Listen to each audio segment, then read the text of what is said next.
All right. So on a scale from 1 to 10, how tired are you? Right. Uh, it's feeling better today, I would say, but Yeah. yeah, definitely. Like I told you this morning, I was up around 6 and then checking some internet messages and whatnot, and then I remember vaguely kind of putting my head back down the pillow, and then, but I know I was like, it was going to be like 8 o'clock. I was thinking I was going to be back out at the venue, and then when I don't know what message it was your text or something, but I was like, how the hell did it get to be 10 o'clock? Like, wow.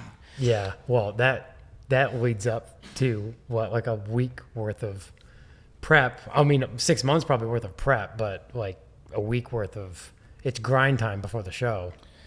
Yeah, I've started using, so Volkswagen of America uses this activation terminology, they call it, right? So like they have a whole cycle they go through for an event, but then the actual, when they've, kind of like space shuttle terms, I guess, Yeah. when they start moving the vehicle to the pad or whatever, right? You're in activation mode.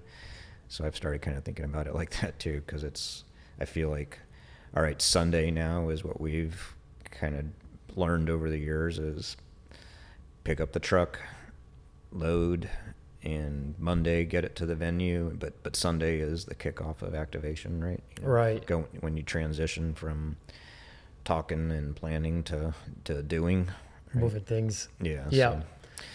So yeah, starts Sunday, and then experience is telling us now it's just every day.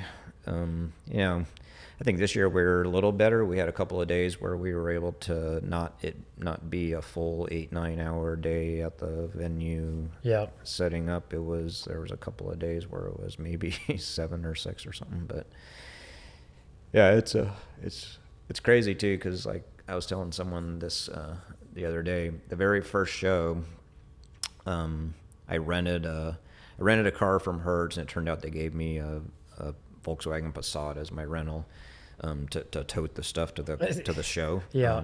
I rented a car because we only had the one car. My wife needed to do something, so I rented this rental for the show. And so anyhow, everything for the show that I had, tent, shirts, table, whatever, fit in that Passat, right? And so now I have this entire freaking Box truck. 16-foot box truck loaded full of stuff, bins and everything, right? Yep. It's a whole process to. Yeah. And actually, crazy. I did that show too. I did that all Saturday morning.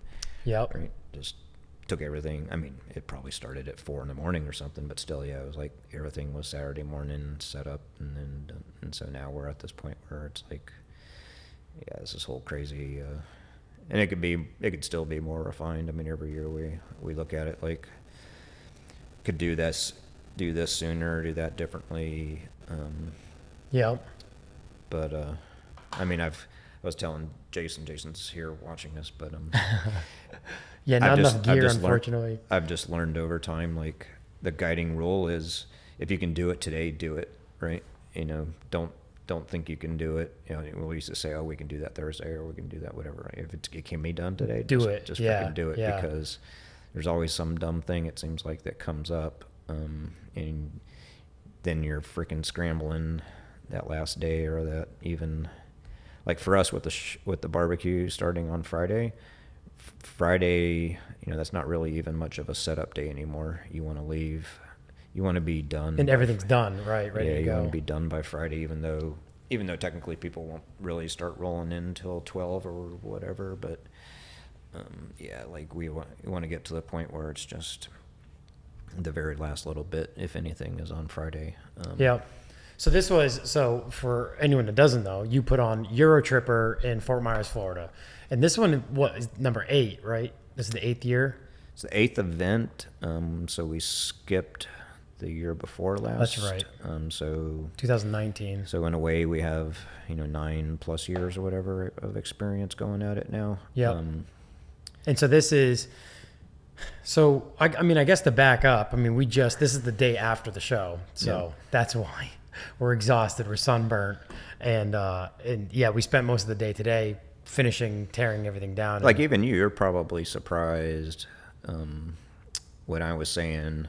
When I was telling you guys, okay, I'll have to do this and this and that or whatever on Sunday, right? You probably thought, oh, that'll take, an hour or something, right? And I figured it would be most of the day Oh, thing. you were ready yeah. for most of the day? I've moved. Yeah, I mean, I've done everything from, travel with music and have all Right. your gear to set up and tear down, and it's like that takes well more than an hour. Yeah. So Nothing's easy. I knew what we were in for, but to go back to the very beginning, like we were talking about earlier, that you grew up in California and ended up in Florida, but what was the genesis of wanting to put a car show on? Because it stayed Euro. I mean, it's obviously called Euro Tripper. You're not a Volkswagen specific show. You kind of integrate European models. But had you been to Europe, and we'll talk about our time in Austria and Germany and stuff for Worthersy, but had you been to Europe to some of those shows and said, I want to emulate that in America? Or was it like, I want to do a show, and then you kind of thought about the logistics after that? Yeah. I mean, you have a couple things there, so let me hit it a little bit. So first, I'm 52, right? So for me, kind of the history is probably a lot different than I think when I listen to like Corey or some of the other people that have done this kind of thing, I think my history is different, right? Like I was really big in high school into air-cooled. That was like the genesis of cars for me. And it's kind of funny because it was my dad. The very, very first car I bought was MGB GT. Cool. 6-volt wire wheels, knockoffs, hardtop. Looked sexy as all hell. Yep. Never drove it, right? Because I bought it from this guy. Was that in California? Yeah, in California. Yeah. Bought it from this guy off of, the old Auto Trader magazines, right? That was going through in the 7-Eleven. Yep. In the back, they'd have the cool European stuff or whatever. But I think he had it for like $500 and said he was in the process of trying to make a 12-volt conversion out of the 6-volt car and never got it to work right. And I was like, I was 15 and I was like, it's wiring, that can't be that big a deal. Yeah. So, and my dad was like, that's the stupidest thing you'll ever do is buy that car. And yeah. So so of course that just encouraged me more to, I'm sure, to buy it. Right. So, but, and again, he was right. That car never saw the road. I mean, I had all kinds of fun washing it in the driveway. I mean, the MGB GT is one of the best looking cars that MG ever built, in my opinion. Had really nice black leather interior. I'd sit in it and couldn't wait to drive it. But right. So yeah, I had bought all these manuals trying to figure out wiring, but not knowing squat about wiring. Yep.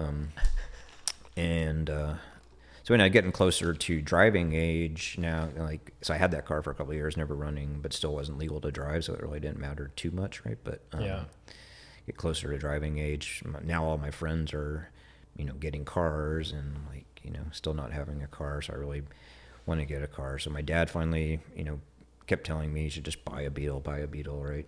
It'll run, it'll take you anywhere you need to go. And I was like, nice, quirky little cars, Yep. They looked all right, but I was like, heck, I wanted something. I grew up, with the Countach, Alpine poster on my wall and all that stuff, right? So I wanted something at least somewhat sporty, wild looking. Yeah. Yeah. But so got my first Beetle, and somehow I had a friend that his dad had a boat business making catamaran hulls and stuff, and they did that out of their house, out of this bigger house with a big backyard or something. Yeah. So they had all this equipment in their house, but it was all boat building stuff. So it was all fiberglass and gel coat, but we just started really got into the thing about the Beetles was they're slow as all could be out for the most part, right? But really starting to get into the cosmetics of them. So we just really got into body working, shaving stuff, Frenching stuff. I never did a chop top, but that was always I want to do that. Yep. Right? And smoothing over stuff, and we made custom deck lids out of fiberglass. And so you kind of at the beginning, you kind of already had an itch for customization. Yeah. I always knew I wanted to customize. And of course, the other thing that turned me on to Volkswagens was there's the triple white cabbie was always just something for me. I would ride past a dealership on my bike on the way to. I worked at a KFC when I was 15, and I'd ride past this dealership all the time. I was like, just got to have that white. I was trying to save up for triple white cabbie. I thought that was like a Mark I cabbie. Yeah, Mark I triple white. Yep. The white interior, white wheels, the whole 100 yards. Yep. So I don't know why, because that was you're looking back on it, that's like such a kind of chick car or whatever. But it was like no, they were cool though, especially the Clipper kit ones. I like the early ones, but the Clipper kit ones had like exactly. It seems like they all came in white too. It seems like But I still want one. Did you? So you never obtained one? No, never got one. Yeah, never got one. But I still toy with the idea of picking one up at some point. Yeah, that'd be cool. Well, you live in Florida, so I mean, it's an appropriate car, I suppose. So yeah. So back on that, yeah. That's kind of like it's funny because like all my cars, even though I wanted like the Countach and all that stuff, like I've actually always just been really attracted to the cosmetics of them. Not really into like Jason's here. He knows like my Mark VI that I had, like it was all pretty much like all I really cared about was the cosmetics. Like I was never had a big drive to a big turbo or all that stuff. I was always just like really into the cosmetics, and I think a lot of that came from those early days of just wanting to customize the Beetles.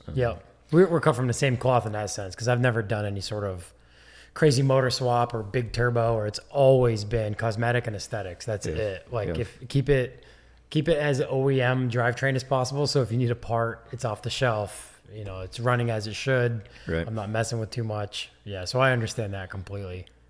And that, like, and I don't think I was ever, probably when it comes to your risk profile, I'm not that big of a, I don't see myself dying in a car. Like some guys are like, if I keep it forever. If I go, no, just driving. Like some people, that's just the way they see themselves going. Actually dying in the car. Off this earth, right? Is as long as I'm doing, 200 miles an hour in a car. Right, I hear it. Yeah, that's perfectly a fine way to go out of this earth, right? And it's not really a thing. I'd rather not. Too. Yeah, low and slow. Yeah, right. Yeah. So, anyways, So after that, I had multiple Beetles all through high school and before, basically until I joined the military at 21. Multiple Beetles to the point where I had a split window. That was like this is a long time ago, but still, that was a hard to acquire car. Oh, absolutely. And what year was the split window? Do you remember? It was a 48. I mean. Oh, I was gonna say what? Yeah, 48. Wow. So 48, that would have been a split dash Beetle too, then, huh? Yep. Wow. Yeah, it was a rare car, not running or anything. I needed a lot of work, but but I had it, and as this plan. So what was a car? Say it was running, from what you can remember. What do you think that was worth even back then? So I had to sell it in the military to pay rent. I remember specifically I got $4,000 for it from this guy. Yeah. Which he kind of had me over a barrel, but. Yeah. Yeah. It's crazy because I had the opportunity to pick up a 52 split dash, split window back a few years ago, not running, didn't have the original pan, didn't have original taillights, bumpers, some of the most expensive exterior parts, and it was still like quite a bit of money. So I was just curious, like how long those things have been more obtainable than the ovals or whatever. But it was still very, very desirable, but it wasn't like nowadays. Obviously. But when you joined the military at 21, did you have any like, I shouldn't say dreams, but like plans to like move into any sort of like, to move that passion or that interest in customizing cars into the military? Were you trying to get into like engineering or working on like vehicles? I mean, military accelerated life super fast for me. Met my wife, had a child, very so quickly. All those kind of, and I took all that very seriously, being a provider and all that, right? So, in the military, you're always just basically always being shipped somewhere, so you don't have a lot of time to think about, it's just kind of survival day, I'm sure, right? Yeah. So we never really was really thinking about cars very much, honestly. And then, even I went to a couple of car shows along the ways, but I was definitely kind of just out of that. And then, even after the military, my first job was a job where I was traveling for work, or getting up every Monday morning and flying somewhere in the country, pretty much every week of the year. Yeah. So we only had the one car for one thing. So like one of the most embarrassing things for me was at one point we had a Prius, because my wife was like, we just need good reliable transportation. Right. So yeah, no, I was like completely out of, I tell everyone I was completely out of cars because of money, because of time, because situation you were in. Yeah, lots of things for a long time. Yeah. With both the kids, like both of them wound up being in private school. Basically we were very paycheck to paycheck for a long time. Yeah. But yeah, finally I was telling my wife when my oldest son was getting ready to go into graduate high school and go into college, which oddly enough was a raise for me because he was in a very expensive private school. So that was going to be, I couldn't wait wait for college. Get him out of there. Yeah. I couldn't wait for college. But I told her, I said, I want to get a car. Like a fun car. Yeah, I want to get a car for myself. Project. And Beetle was 100%, on my brain. Right? Yep. So that had stayed with you then. Oh yeah. It's the only world I knew was air-cooled. Really, like I knew vaguely about, like I said, some of the water-cooled side. But where'd you grow up in California? In the Bay Area, so Palo Alto. Okay. Yeah. So I guess I was thinking more Southern California, but I suppose even up there was still a lot of air-cooled guys. Yeah. Big car scene, lots of cars. Yep. Yeah. Yeah, because that's just, I don't know of anyone that grew up in Southern California or California in general that wasn't exposed to air-cooled Volkswagens in one way or another. That's like the mecca. Right. Yeah. So you get to the point where you're relieved enough to be able to bring on another project, and so you go for a Beetle? Yeah, so I was shopping, and I had a couple of Beetles in mind, and was, this is all kind of just me looking, not really talking it over with the wife much, and then window shopping. Yeah, window shopping, and then by the time I was ready to go look at some, she figured out that I was talking about buying an old car, right? Oh yeah, wait a minute. So she's like, "Wait, what?" Right? Yeah. Right. So anyhow, compromise on that, like everything in marriage was. I bought a Mark6, right?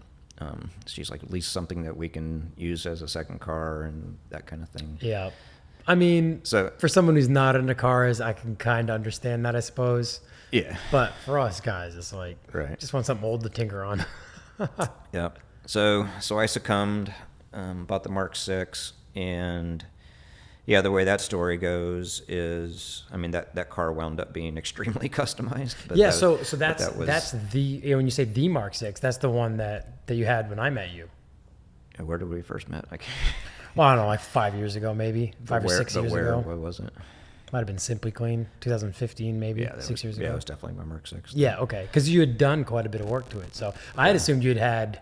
I didn't know that was like your first car back in getting back into cars. Yep. Yeah, a lot of people. That's why I always kind of level set that, because I was out of it for quite a while. Completely different story than the average. I listened to your podcast, Revival's podcast, everyone's story, kind of roughly similar. My dad and I, and and started tinkering with cars in high school, that kind of thing, and just kind of my story was a lot different than that. Yep. And yeah, so I also don't have a huge mechanical side is the other thing, right? So I was always into smoothing and sanding and making them pretty, but rebuild a motor, no, not so much. Air-cooled, not as difficult. Yep. I can tinker with the carburetors on air-cooled and that kind of stuff, but as far as getting into, swapping out like tolerances of cranks or that kind of stuff, I wouldn't mess with that. Yeah. So anyway, the Mark6. So talk about that project, because I was smart enough to know that they all look better with wheels and suspension, right? So, so I knew that much. Naturally, I wasn't that much out of it, so I was immediately shopping for wheels and suspension. So I didn't know anything about air ride though, but so immediately just got lower ring springs and some cast wheels, some cast TSWs that And again, I didn't really actually know much about. I knew TSW from the catalogs, from back in the day, and I knew BBS and all that, of course. But not too many other, more common brands. But so yeah, I did that, and I can't remember what else. I joined a forum pretty quickly. Vortex. Well, so that's another kind of I Google search Mark 6 forums, and that took me to Golf Mark 6, golfmk6.com at the time, right? So I was getting on Vortex was after, I would say, at least a year or so of being on a Mark 6 forum. So I was definitely late to the party, and that in Vortex, as you know, was very much about like, who is this guy, having long credibility and all this, right? So newcomers coming into Vortex kind of get beat up on that. So it was very toxic. Yes. So and I didn't, and that, like we were having good conversations on the Mark 6 on the Golf Mark 6 forums. Like those were all good, legitimate conversations. You go in over, at least from my experience initially on Vortex, was, just some like nonsense all the time. You guys with all their, I didn't even know understand what's going on. People replying to threads with images or, all these little acronyms and stuff, right? Right. What language are these people speaking, right? Volkswagen. But eventually I kind of started getting into it, but it was kind of weird, like some of it. But anyways, on that forum there was a guy from New Jersey, and I wish I would, because I used to talk to him a decent amount. Kind of forget his name. I know it was Russ, but he had probably what I thought was one of the sexiest white Mark 6s running around. It was on Super RS, and he had shaved the front hood emblem on the front. Yep, the notch. Yeah. Yep. The notch and the emblem in the front and the bumper, and he had shaved his rear hatch, and I was like, oh, that looks so good. I like that, right? Yep. So anyways, I did both of those things, and the wheels and the suspension. That was kind of, and one other thing was I had a Rieger lower front lip on it, which I took a whole bunch of shit over that. But anyways, that's pretty much what that car had for, I would say, about 6 to 9 months, and I took it to, also one of my better friends that I met out of here was a guy who worked at the local car dealership, John Casco. He just like kind of found me. I forget how, because again, I didn't know anybody in the car community around here or anywhere, right? And he kind of found me. Might have been just at the dealership, I can't remember, but and he's like, oh, you should go to this Fix Fest show. It's coming up soon. You should go to that. You'll have a good time, right? And so I was like, okay, cool. So like, I'm thinking car show. What do you do when you want to go enter in a car show? So I'm spending and again, it was a second car, so I have this thing. I spent weeks just doing all this detailing of this car, the underside of it, and just perfecting all this little stuff I could think to, paint was all immaculate, right? To get ready for this Fix Fest show. So I go up there, again, not knowing anybody, go up there, and that must have been 2010. So maybe it was 2011, I don't know. Yeah. I mean, the Mark 6 hadn't been out very long. And mine was a 2010, and they came out late 2009, right? So mine was, they were, not very common. So the Mark 6 class at Fix Fest, there was only 3 of us. Oh, really? Wow. Yeah. So the way that story goes was, and they only did, for whatever reason, they only did a first and second. So I didn't place at all. But you got third. Yeah, okay. But I didn't get any sort of trophy or anything. I didn't place at all. The guy, and hopefully these guys don't hear this, the guy that won had trashed paint, all these scratches on it, completely crinkled up fenders, but these big giant 20 Bentley wheels on it, on air, I think, right? But that was all the rave in 2010. Yeah, air suspension. Yeah, everything's haggard. Yeah.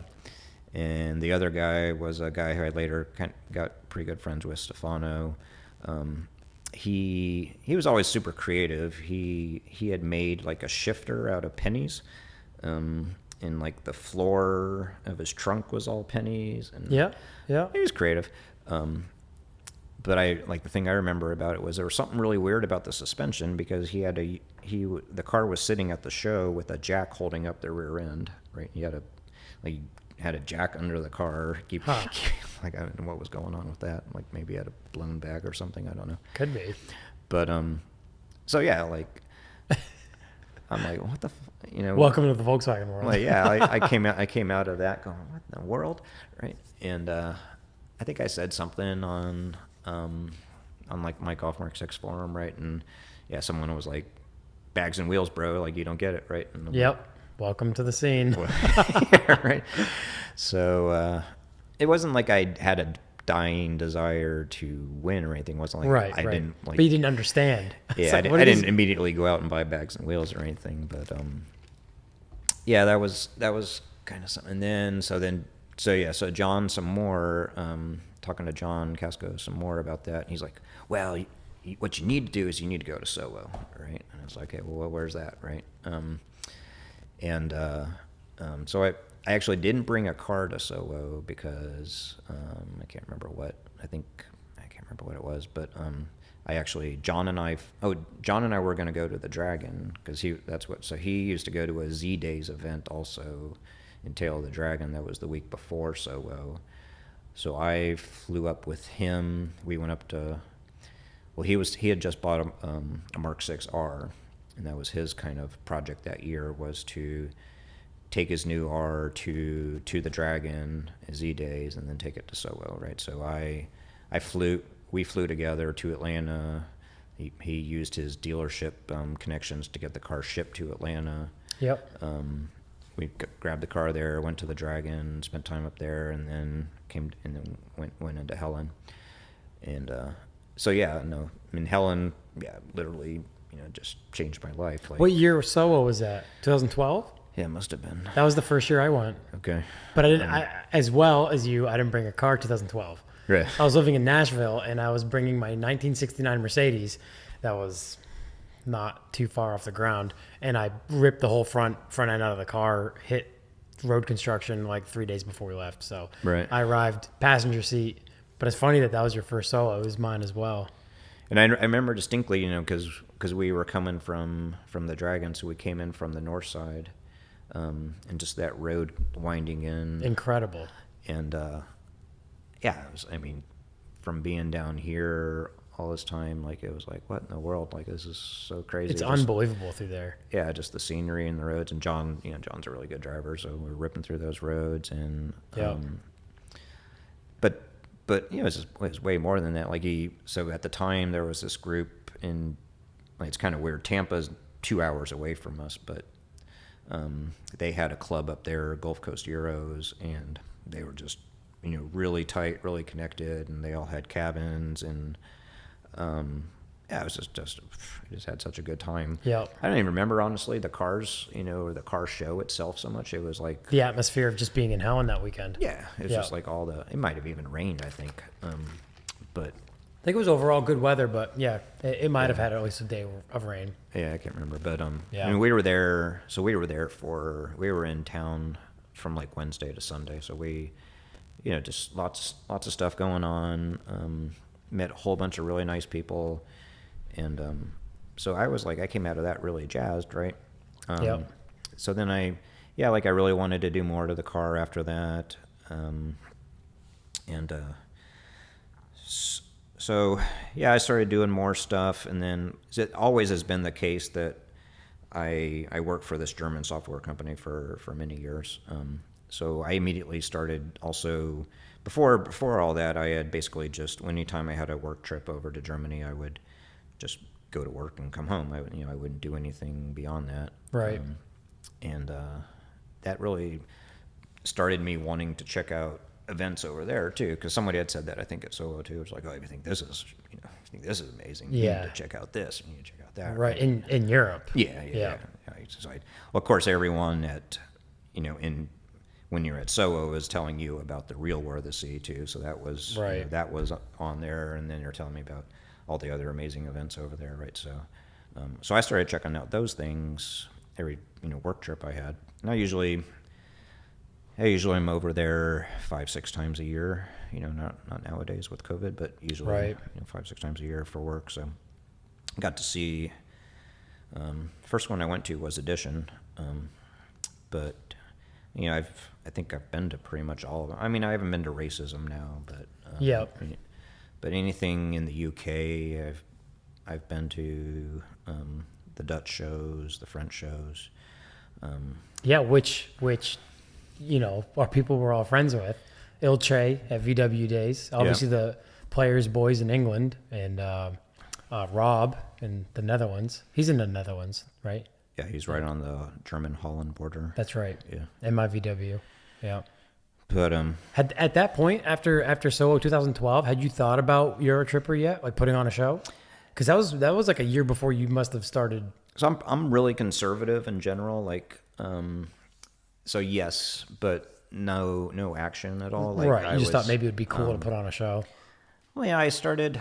So yeah, one of the other stories I tell is I started at some point started bitching on the forums about why are we always having to drive. I was in like one of the Southeast group chats or something, right? Saying why do we always have to drive north to go to a show, and like it doesn't make it, like everything we do is drive north, and we've got what I thought was a healthy group in the area. Why do we always have to drive? Like literally, even just go to Fix Fest, we drive north. Like, Yeah. But then I kept hearing, because people say, oh, you need to go to H2O, you need to go to Waterfest. Or I'm like, why do you drive so far to go to shows? Like, I feel the same going the opposite way. right? It's just crazy. Like, why isn't there something? And then there was this thing. God, I'm gonna forget what it was called now. In Miami at one point. It had died by the time I was talking about it, but it had been a pretty big thing, and people would tell me about that, but that fell away. I forget what that was called now. It was a show. Yeah. Yeah.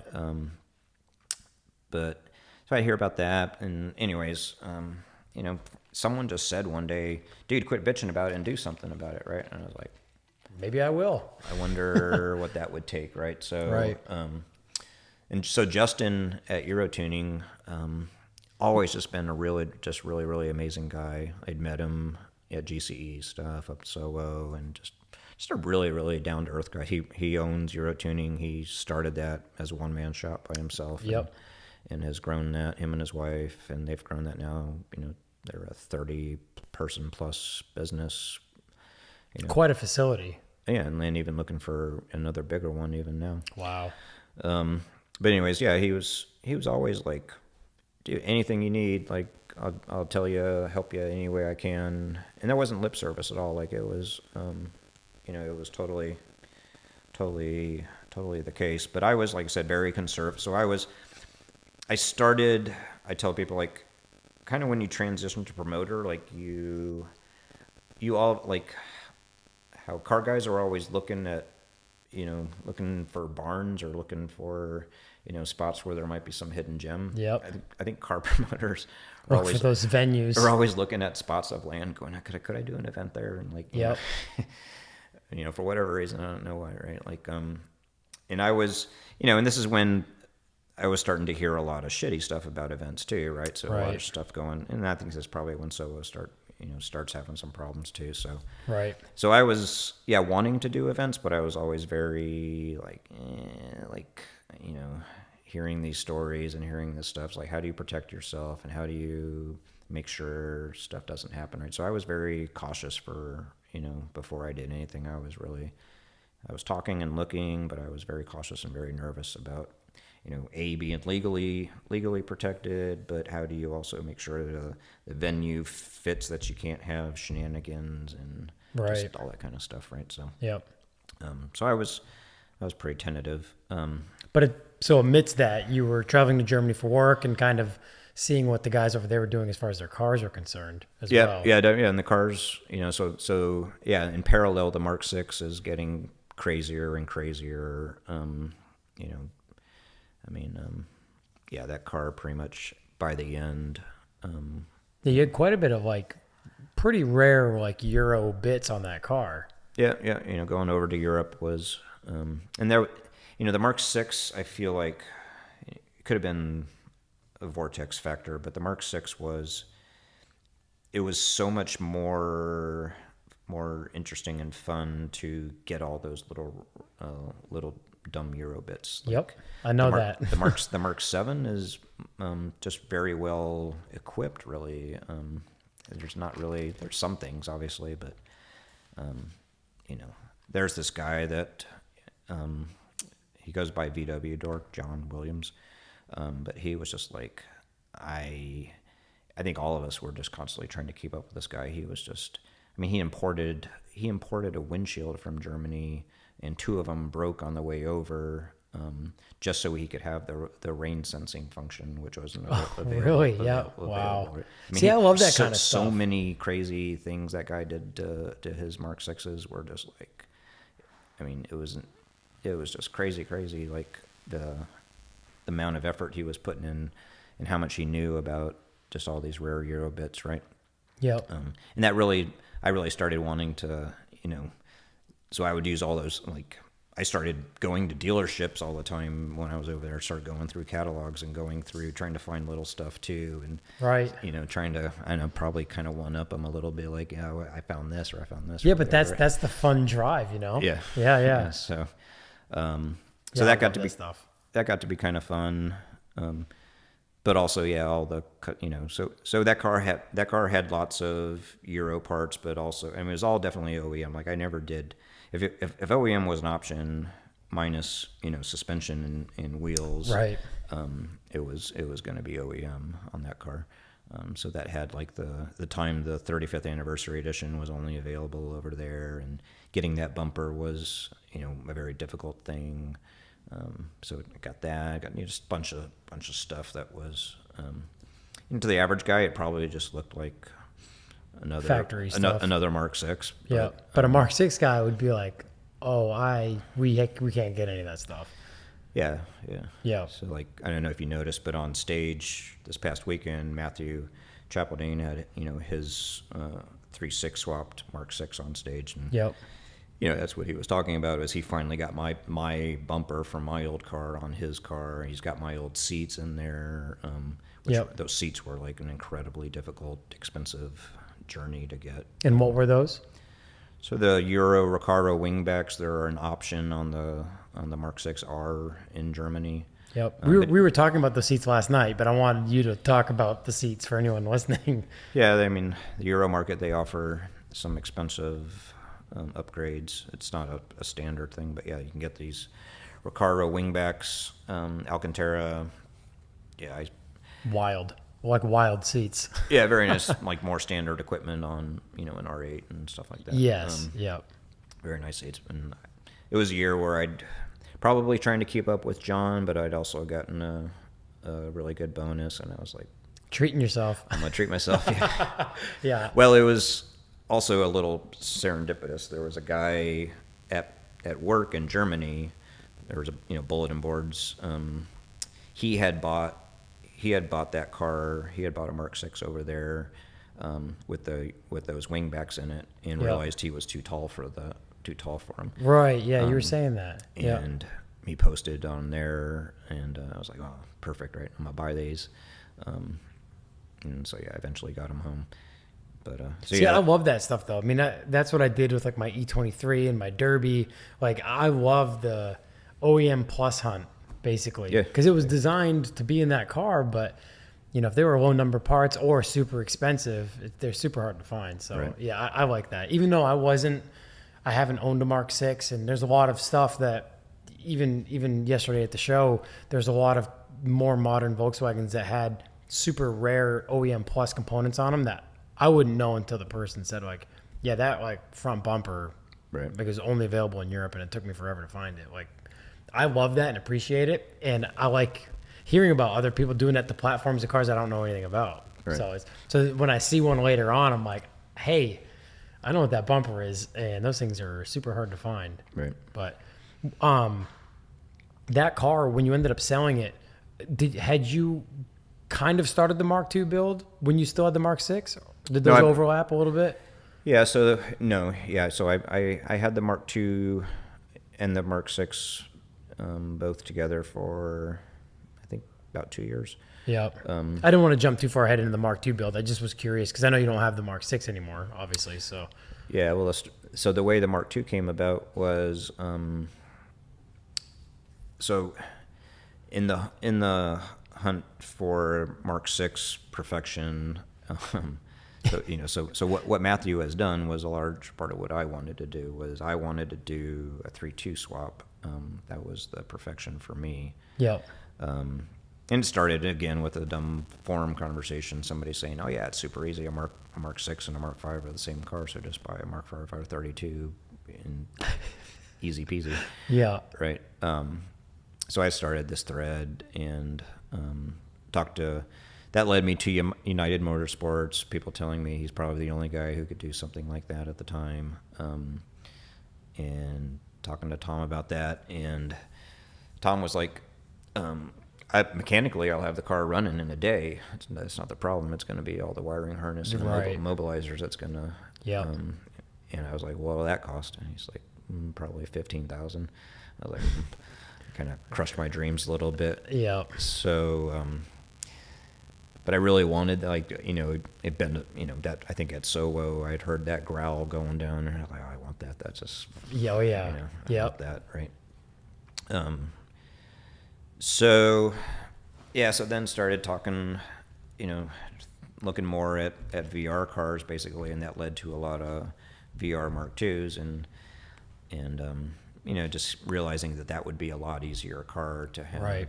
So that was kind of, I like the look, like the look of the car, obviously, a super good looking car, so. And you still hadn't fulfilled that like older car itch yet. Yeah. You didn't have that Beetle, so.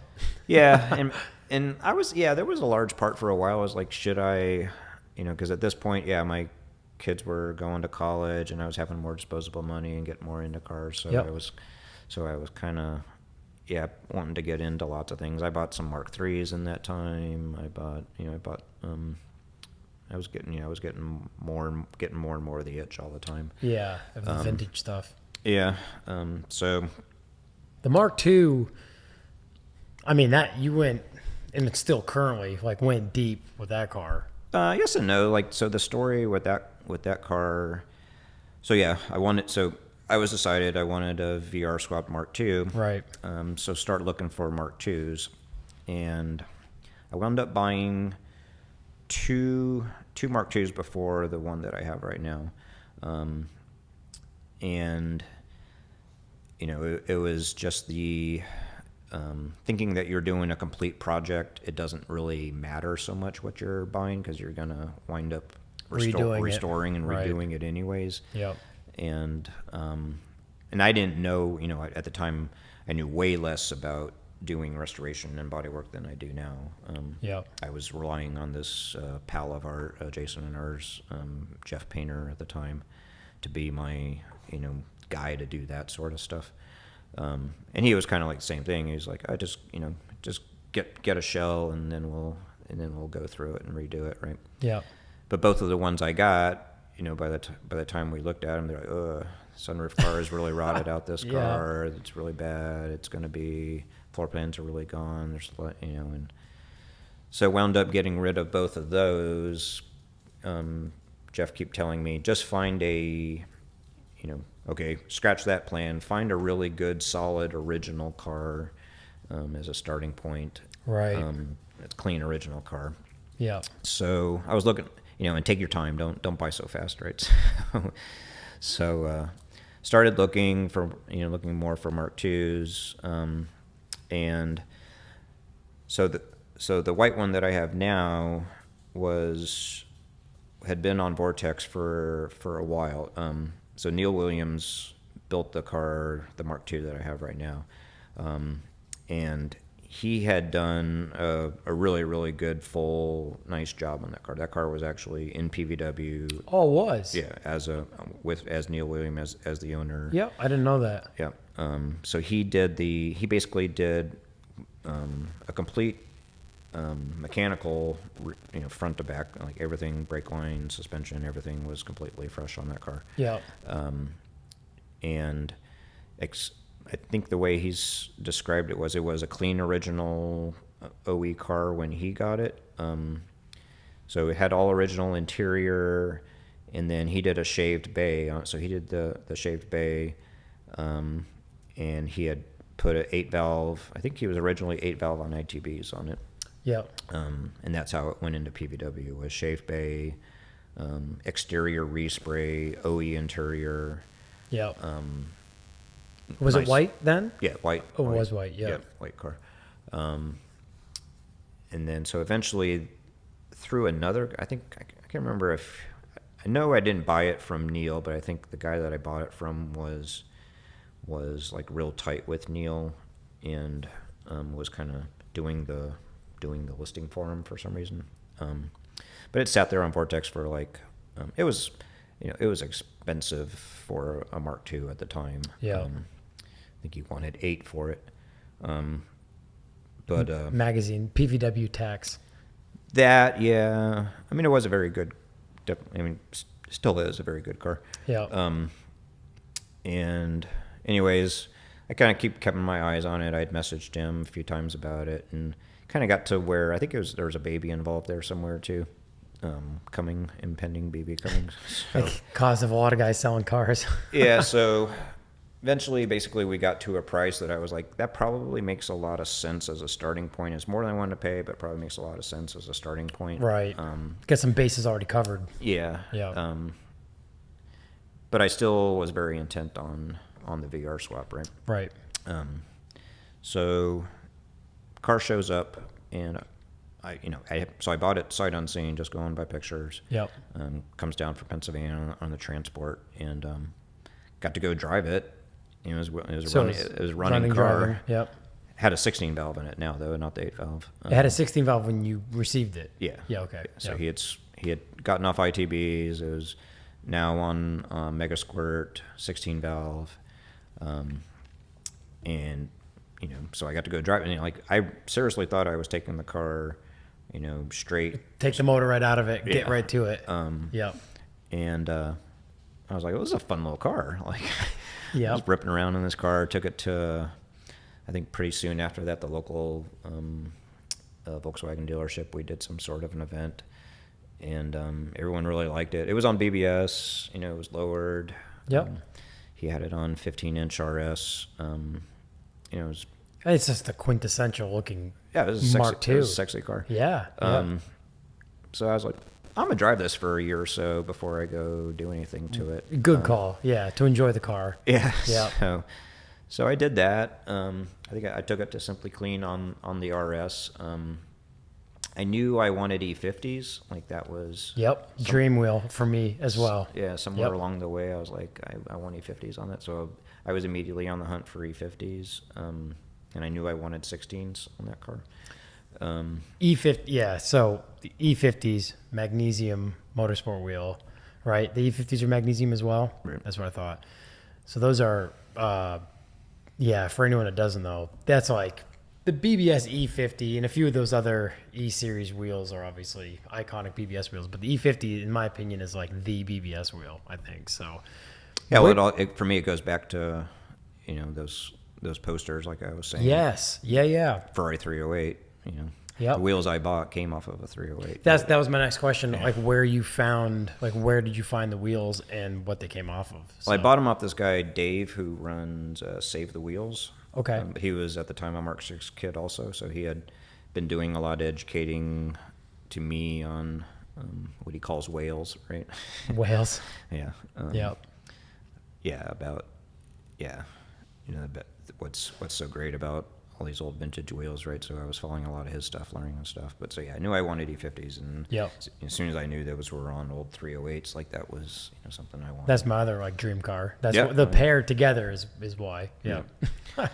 So yeah, I took it to Simply Clean on the RSs the first time, and that was the first time I met Sam Dobbins. Actually, he comes up to me. I was at the CCW pre-meet in that car, where I had been at the pre-meet before in the Mark VI, and I was on Rotiforms in the Mark VI and to hate. It was another like part of the itch really getting me. Like, Simply Clean really in the pre-meet at CCW really got me. Yep. To hate was like super cool. Obviously, that was a CCW event, right? Right. He freaking clears out the clears out the warehouse part to put me in it, right? On rotiforms, right? Yeah, at the CCW. Yeah, at the CCW pre-meet, right? And Yeah. he didn't know me from Adam, right? So, Yep. like, I thought that was pretty trick. Yeah, DeHate's an awesome dude. Shout out to John DeHate. Yeah. So he's, so that like that was wild. And then I brought the Mark II the next year. That's the first time I met Sam Dobbins. He knew the whole history of the car. Yep. Did he shoot it for PVW? Do you know? I've never had anything in PVW. So. No. When the Mark II was in PVW previously, originally. do you know if Sam had shot that? That's a good question. I'm not sure. I just didn't know if you knew. Yeah. Side I note. have to go look. Yeah. Yeah. I don't have even that issue or anything. The car was in PA when it was shot for. Yeah. Okay. Yeah. I'm not sure who originally did it. But you met Sam at Simply Clean. Yeah, he walks up and at the pre-meet, and he's like, it was still basically exactly the same car. So Right. He's like, "Is this so and so's car?" And I was like, "Is that Neil Williams' car?" And I was like, "Yep." Bottom. And we started talking. He used to tell me all these things about it that I didn't even know. Yep. So yeah, that was super fun. But so yeah, interior was. So I was still on the mindset of. So let's kind of keep this on track. I was still on the mindset of doing the VR swap. But I knew I wanted to do the interior. So in my mind, so one of the people I'd met along the way that was teaching me a lot too was Kip Love, who runs Love's Trim Shop, and Infamous in the Volkswagen scene. Right. Has done tons of interior work for Volkswagen guys. And he was doing some work on my Mark VI, and so things with Kip wind up, taking longer. Body shop guys and upholstery guys, that's usually the story. So that's not an isolated issue. Even though I knew that's what I was getting into, right? I kind of in my head thinking, quick interior. Like I still thought I was on track to do this VR swap. But I did. So then I bought a set of ITBs too because I was really getting turned on by that. For the 16 valve? Yeah, for the 16 valve. So basically Kip wound up doing full interior and then tricking, doing the ITBs and doing some more chrome. And so basically what people see as the transition I did to Neil's car is those things, but it's really still very much the same car in a lot of ways, right? So I did the E50s, I did the polished bits. I'd put more chrome and polish, and the ITBs and the full interior, and then I did the air suspension. I did air on it too. Yeah. I don't do air on Mark 1s, Mark 2s, anything like that. I agree. I like Mark 1 and Mark 2s. Like my Polo, I went out of my way to custom build coilovers for it because I'd just rather have a car of that vintage and that size on coils. Yeah, it was a tricky thing. For me, like I said, goes back to I'm into the aesthetics. Like, so I do like a Mark II slightly lower while it's parked at an event. I don't like them when they get all super low and cambered, and especially from the rear like that. I just can't. Nothing wrong with that. I just can't. But but I can't. Mark 6 that looks good for me for whatever reason. I can take some camber. I can take that in a Mark 6. I mean, in a lot of those that have an independent rear, it's a natural squat when the car lowers. So obviously, we all know Mark 1, Mark 2. The body lines like a Mark 6 in the rear, the way they wrap it. Yeah, it flows. Yeah, it flows. It looks good. A Mark 1 and Mark 2 is a straight beam in the back. So if that's got camber, I mean, and I've run shims on a rear beam on Mark IIs in my Polo before, but yeah, it's like you go out of your way to create that camber. So yeah, I understand the look on the Mark IIs being natural.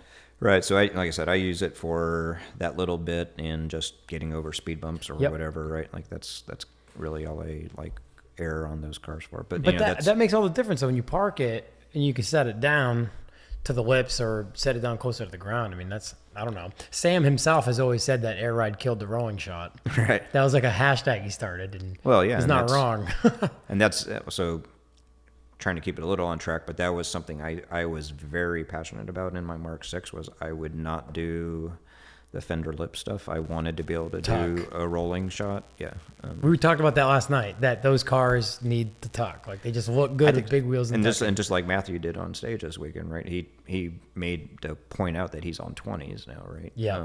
And tucking, right? Like, that's so cool. And yeah, like, and to me, that's the European scene. That's what you see. And it's the Euro style of that chassis. Right. Because on the other side of the coin, I geek out over little Shakotan Japanese cars on 13s, you know. So it's like it's right. Whatever the car plays best in. You're right. Those Mark 6s, I like that aesthetic in those Mark 6s as well. Like big wheels tucked up underneath.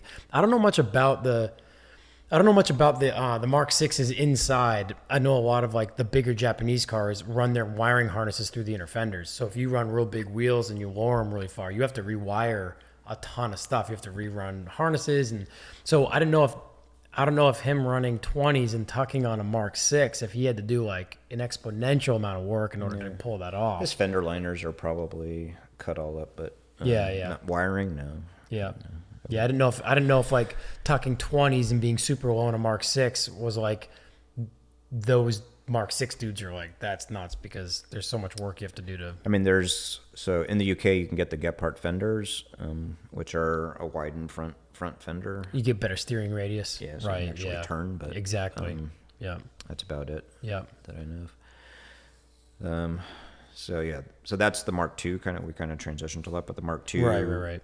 story was, so never made it to be a VR car, but that's still the plan right now. So the motor is out of that car, because you're now in, like, I don't know what you'd call it, phase 2 of your walk with that car, basically. Yeah. So now, I mean, not to go into too many tracks, but I had an opportunity from a local guy at Euro Tripper, I want to say 6. What was it? 4? It could be a while. I mean, it's been a while since I've had that car, but he had a Swallowtail that he Mark 1. Yeah. Yeah, Swallowtail Mark 1. Chris Dozer collects a lot of Mark 1s. But he had a Swallowtail Mark 1 that he was letting go. And we can touch on that real quick. Most people that listen to this podcast know, but the Swallowtails, and there's probably more differences as well, but from what I know, they're the short taillights, but that body line underneath the taillight, where it gets to the plate tub, dips down, right, and then comes around and dips back up where the small tail is. That's been the dead giveaway to me for a Swallowtail. I think that's like the giveaway for a Swallowtail. Were there any other like major differences? They were 75 to 78. 74s or some 74, okay. And not 78. So mine's a 76, which is unusual. 76 was a weird year. There's a couple of late production 75, 76s that were marked as 76s that are still Swallowtails. So 76 was the last year of the Swallowtail? Right. Okay, yeah. I knew it was like the first couple of years of the Mark 1, getting closer to the late 70s, but yeah, I couldn't remember. So the other distinguishing thing is the hood. The bonnet is, instead of, they call it a smoothie hood, but so it goes, the two line go all the way down. The middle's got that indent usually. Yeah, instead of what the later models did. But yeah, there's a ton of other little bits. There's a massive. They're almost all Swallowtails. It's when you really get into the geekdom of them. They're almost bespoke cars. It's crazy. To me, it's a very interesting. I mean, it's a whole other podcast, but it's a very interesting time in Volkswagen's history. Yep.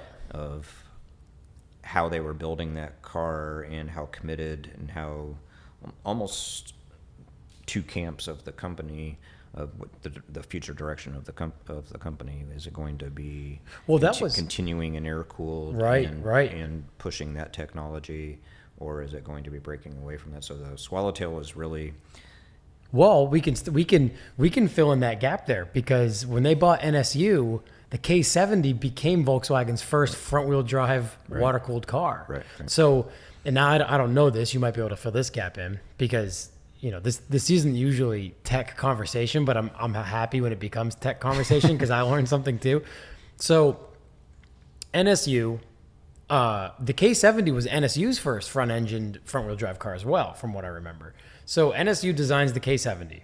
It's a Soviet-looking refrigerator on wheels type boxy car. I love it, obviously, but NSU designs and manufactures this car and then goes out of business or goes bankrupt or whatever happened. Right. So these cars are all built and like assembled or basically ready for assembly or whatever. Volkswagen buys them and throws Volkswagen badges on them. They may have done more work, but from what I remember, it went from the NSU K70 unreleased to now all of a sudden it's a Volkswagen K70. So the K70 is... That's as much as I know about it. Yeah, so the K70 exists in history as a car that, like, people are like, oh, Volkswagen made that? It doesn't look like a Volkswagen. It's like, well, it's an NSU, but right. It's got a Volkswagen badge on the grill and on the steering wheel. Ross Couples has one. I've driven it a handful of times, and I've spent some hands-on time around it. They were never available in the States, but it's really cool to... I like black sheep cars anyway. So the K70 played such, like, even though that's a black sheep car, it's such an important car in Volkswagen's line because it almost bridged the gap between the rear engine air cooled of years prior, and it bridged the gap into the Mark Ones because that was like, I don't know, they were probably already going to go that way at some point anyway. But yeah, I thought that was a kind of a cool side note because that was 70 to like 74, I think was I don't know, maybe it was only a 1 year car, but it was right there in the early 70s at some point, transitioning into the Mark One. Right. But no, I mean, I like all those tiny little details like that the Swallowtail had compared to the later model. Oh yeah, Mark Ones. And for me, like what was really cool about the Mark One, after I first got it was like this instant flashbacks to being a teenager with the Beetle, because like the smell was totally there. You go and like, wait, the grab handle is the same. That you're looking at all these things and you're like, wait, that's from a Beetle. That's from a Beetle. Right. It's like it was all like completely like I hadn't had that experience at all yet. In any of the water cooled cars I had, I'm like, wait, like just all this stuff. I was like, oh, this is like for a while I was like, oh wait, like maybe this project should be the blending of those two things together. Like, right. I had someone sell me an NOS Hurst shifter. Hurst made a lot of air-cooled stuff. Yep. Aftermarket performance parts, but they had a Hurst Mark I shifter, right? So they must have decided, trying to dip their toe into the water-cooled world. Yeah, just like all these little things. I was like, this is a crazy car. Yeah. And yeah, I don't actually know as much. There's guys that can tell you just infinitely crazy things about swallowtails. I'm sure. But mine is less desirable, I would say, because it's a 76. Like a last year Swallow. Yeah, it's not nearly as the early ones. Definitely had some really the drum brakes. That's up front. Yeah, up front. Right. That's a super rare thing on the real early ones. Just a lot of. I had to point out to even some, so I'm doing a full project on that. I'm doing some things that a lot of swallowtail purists would probably cringe over. I mean, I did a shave bay on it, doing a full rotisserie restoration on it. Yep. A lot of those guys would. I think that's sacrilege to do that to that car. Yeah. But yeah, it's my car. Yeah, so. It's your car. And like I said, I've always been about the aesthetics, and I really just cars in general. For me, I've learned I really just like the making of it. I'm not necessarily just wanting to go out and drive it as an original car. That doesn't do too much for me for right. too much. Like just learning on this car, I learned how to weld. I've learned how to do all the different steps within bodywork, all of that. Like that's been a lot of fun for me. Yep. My buddy Mike Unlin is, just a complete master at all that stuff. And oh, unbelievable! Yeah. Just being able to have him come and teach me something, and oh, that guy's a wealth of knowledge. I mean, for anyone that follows me on Instagram, saw that I've posted a few of his stuff before, but yeah, he had the Renault Dauphine on the Volkswagen Beetle pan that's static. That's like, yeah, he goes to the wall. He does all the crazy fabrication work, to the engine building, to the interior work. So having a guy like that live somewhat close by, Right. or, you know, he's in Naples. Right. Having someone that close with that type of knowledge is super key for sure. Yeah, originally, so the Swallowtail was at Jeff Painter, who I talked about earlier, his shop originally, and then it went to Mike's shop, mainly because of people not having room and space and all of us not having budgets to keep a pace to these things that we want to do. But so yeah, it was at Mike's. So Mike did some of the early rust repair for me at his shop, and then eventually I realized I needed to get my own shop and brought it up. So I rented a space, and that's where it finished the rest of it over 3 years.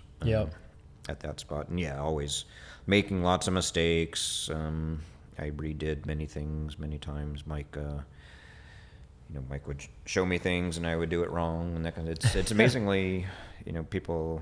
I definitely oversimplified what metalwork and restoration and paint and body work is like. It can be very complex. There's a lot of interaction in the chemicals. But that's inspiring to people who are getting into it too, knowing that like it's not a one go deal half the time. Like you got to take steps back and redo it and do it right, or do it to the point where you think it's a better job, or because it may have been fine the first time around, but if any change, minuscule though it may be, is like makes all the difference to you, and you're pushing your own limits at the same time. So I'm faulty of that too. I mean, not that I cut corners, but I get to the point where I'm just like, I gotta move on. But I'm learning as I get older to have a little bit more like leather patience, where I'm like, okay, yeah, I'm gonna redo this and do it right. I mean, I get that. I do that, but these mistakes were more like just not knowing. Like, there's so many different products, and you get all these different feedback signals of, oh, this is good, this is good, this is good. Yeah. But then what they don't tell you is, oh, but if you've already done this with this product, you can't use that product. Right. Yeah. And the chemicals don't always tell you that right away. Like, they tell you later. Yeah, there were at least two, very difficult times where a year later I have a chemical reaction to something, and I'm like, what's going on there? And I text Mike hoping the answer would be, it'll be fine, and it's never fine, and it's you're gonna have to take that back down to bare metal. Ugh. Yeah. Right? You're like, again, right? Jeez. And so those were some of the steps on the Mark I, or some of the stuff you dealt with on the Mark II? On the Mark I. Mark I, yeah. So the Mark II, I'm not. Because you're kind of in that step right now with the Mark II, because you're fixing some rust, and you're kind of. Yeah. So the Mark I now is completely bodywork. Yep. Now has been completely painted by Claydine.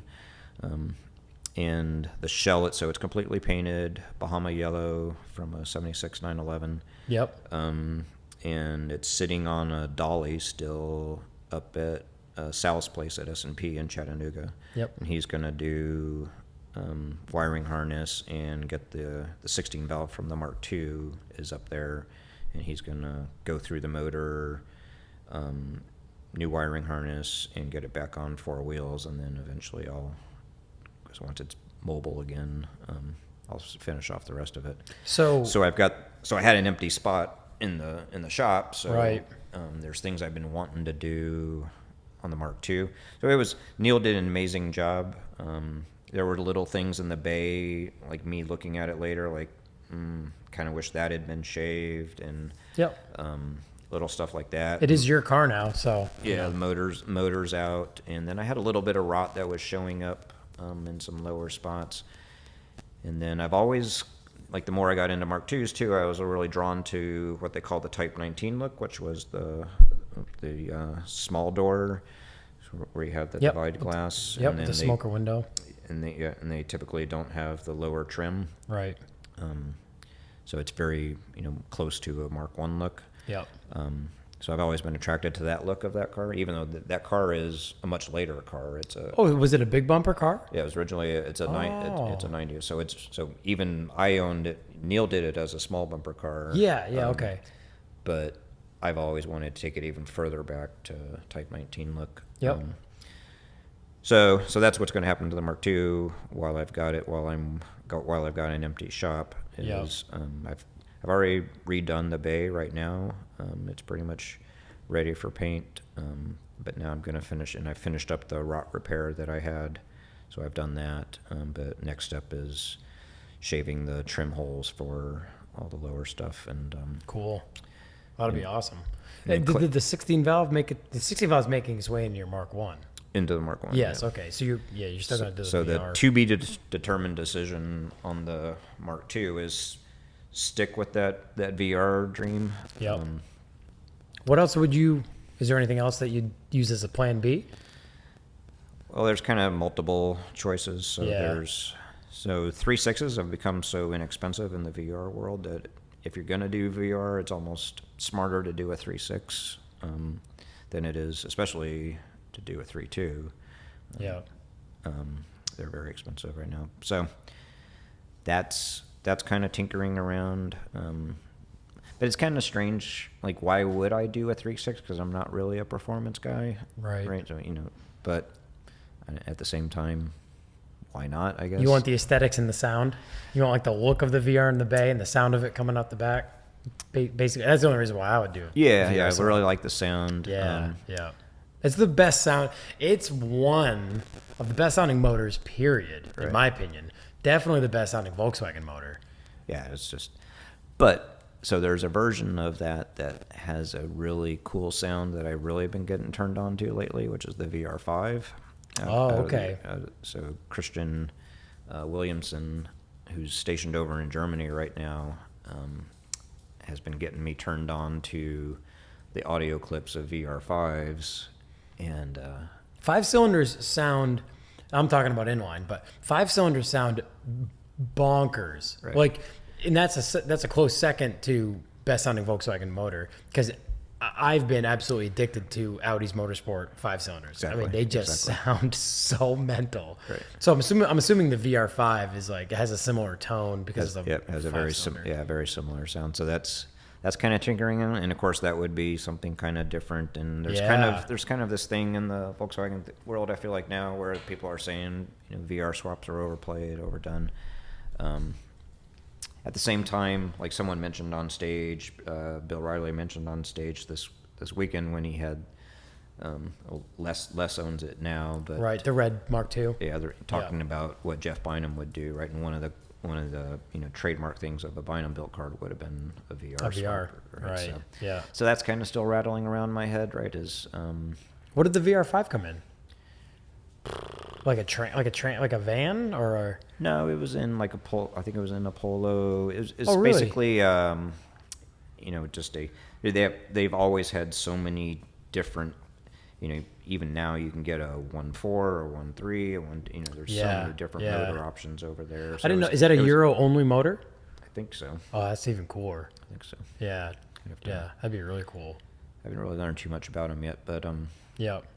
So that's kind of rattling. He's saying he's in the middle of doing that swap, so he's getting some people to make like bell housing adapter, the brackets and wiring harness and stuff, right? So he's kind of in the middle of that. So that's kind of tinkering in my head. And then the other thing is, if I do a VR swap, I haven't decided if I would do ITBs. I kind of really want to do ITBs, in which I really love the sound. Yes. The problem is White Mark II VR ITBs. There's already a very well done VR White right? with ITBs. Yeah.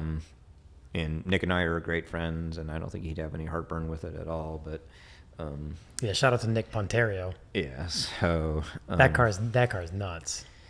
And so yeah, right. And there'd be a lot of similarities between the cars at that point. So Nick and I were both on the same Pro BMX team together. Is that right? Did I ever tell you that? Yeah, I never knew that. It's a quick little side note. Yeah, my first pro sponsorship in 2005 was a company from New York, and his first pro sponsorship was the same company, and we were Yeah. So anyway, yeah, we were BMX buddies first, and now. I knew he was into BMX. Yeah, so, yeah. Way back. Weren't we all into BMX? Is the thing? Yeah, most kids were. At some point. Even if it was just jumping off curbs in front of your house, you know.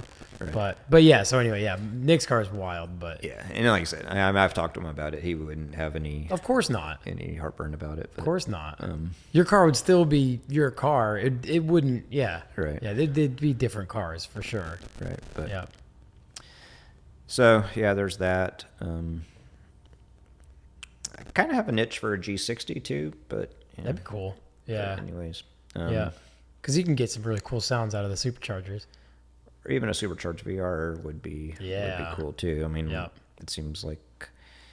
You see, I haven't. That goes back to what I was kind of my intro. I haven't experienced all those phases like all these guys have, right? Right. All those guys have experienced, you know, the traditional through the scene thing. They've done VR swap, then the supercharged, then the big turbo VR. Right. Like they've done all that. They know, so they've had all that, and so I haven't done all that. So, so on the one hand, you've got people saying all that's been done and played out. Yeah, and you shouldn't. Yeah, you shouldn't let that play a Like, factor. I haven't done. You haven't done any of it. Yeah. Yeah. So who cares? Right. Yeah. So, Yeah. and it's kind of an advantage that all that stuff is all figured out now, right? Too. So Yeah. it's Yeah. a lot easier to do. So yeah, I don't know. I mean, I don't want too expensive projects in play at one time. So Right. I'm in no real rush to do. I mean, Clay's already pushing me all the time to get the Mark II to him so he can paint it. That kind of. I got a big interior build to finish with the Mark One. Right, A right. bunch of other things. I have Yeah. all these projects in play at once, but But it's like it's for all the years that you weren't immersed in this stuff. It's like you've got some really cool stuff going, you know, and you're definitely scratching the vintage car itch now, having two pretty in-depth projects. I still want to pick up a Beetle. I mean, I think end state for me is probably the Mark One, the Mark II, and a Beetle. Yep. I mean, if there is an end state for us, any of us, but I think that's end state for me. Yep. Like an early Beetle, oval or a splitty. Split's probably completely out of the question these days. It's wild now. Yeah. But yeah. But yeah, I think you could still find some decent deals on ovals. Yeah, I've never really been a huge Beetle guy. I love the look of a slammed Beetle, and I like it all. But I've never ever been interested about owning or especially diving into a project of a Beetle. But ovals and split windows, and as we just mentioned, you know, split windows are like that have to be my only project. I liquidate everything, and I'm like I'm going all in. But an oval, I like ovals. I really like the small lights, the small window, like the small, you know, real thin steering wheels. I like all that a lot. But yeah, the oval that Mike did 2 cars back or 3 cars back was supposed to be mine. We had worked out a deal. I was going to use my bonus that year, and he'd already had the oval, but it had been an original car sitting in his driveway they'd actually bought for his wife, and she never wanted to drive it. So that was sitting there the whole time I was going to his house, and we kept talking about I would buy that car. It was red at the time, and he had a rag clip that was going to be part of the deal. Was he was going to put the rag clip in for me, and then I would buy the car. Yep. And yeah, it was, well, Mike moves at 1,000 miles an hour. Like he just, you know, the pace at which he puts out once he starts on something is just crazy. It's just intense. Yeah. So he was kind of he started on the rag clip, you know. So my bonus is in March, and he's you know around February starts whipping out the welder. Yeah. Going to town. And so, anyways, by the time things didn't go quite exactly the way I thought, you know, financially, but I was still planning to do it. But make a long story short, by like May, he had the whole car in primer, like body worked, and he just kept going completely. Yep. He did it in epoxy black primer, and he just decided it looks hot as shit like that. Like that car still sits at the dealership, all finished in that black flat black primer. Yep. Which was, and I mean that car was another, you know, blew away everybody when it came out. He did so much to it, looked so amazing. Right. But yeah, that car was supposed to be mine, and yeah, like I said, by the time I had a chance to get the funding. He was so far down the path on it that That's awful. nah, I mean, I don't fault him, and No. But I mean, as far as like, yeah, you know what, you're almost like he's beyond the finish line, and you're like, oh, yeah. yeah.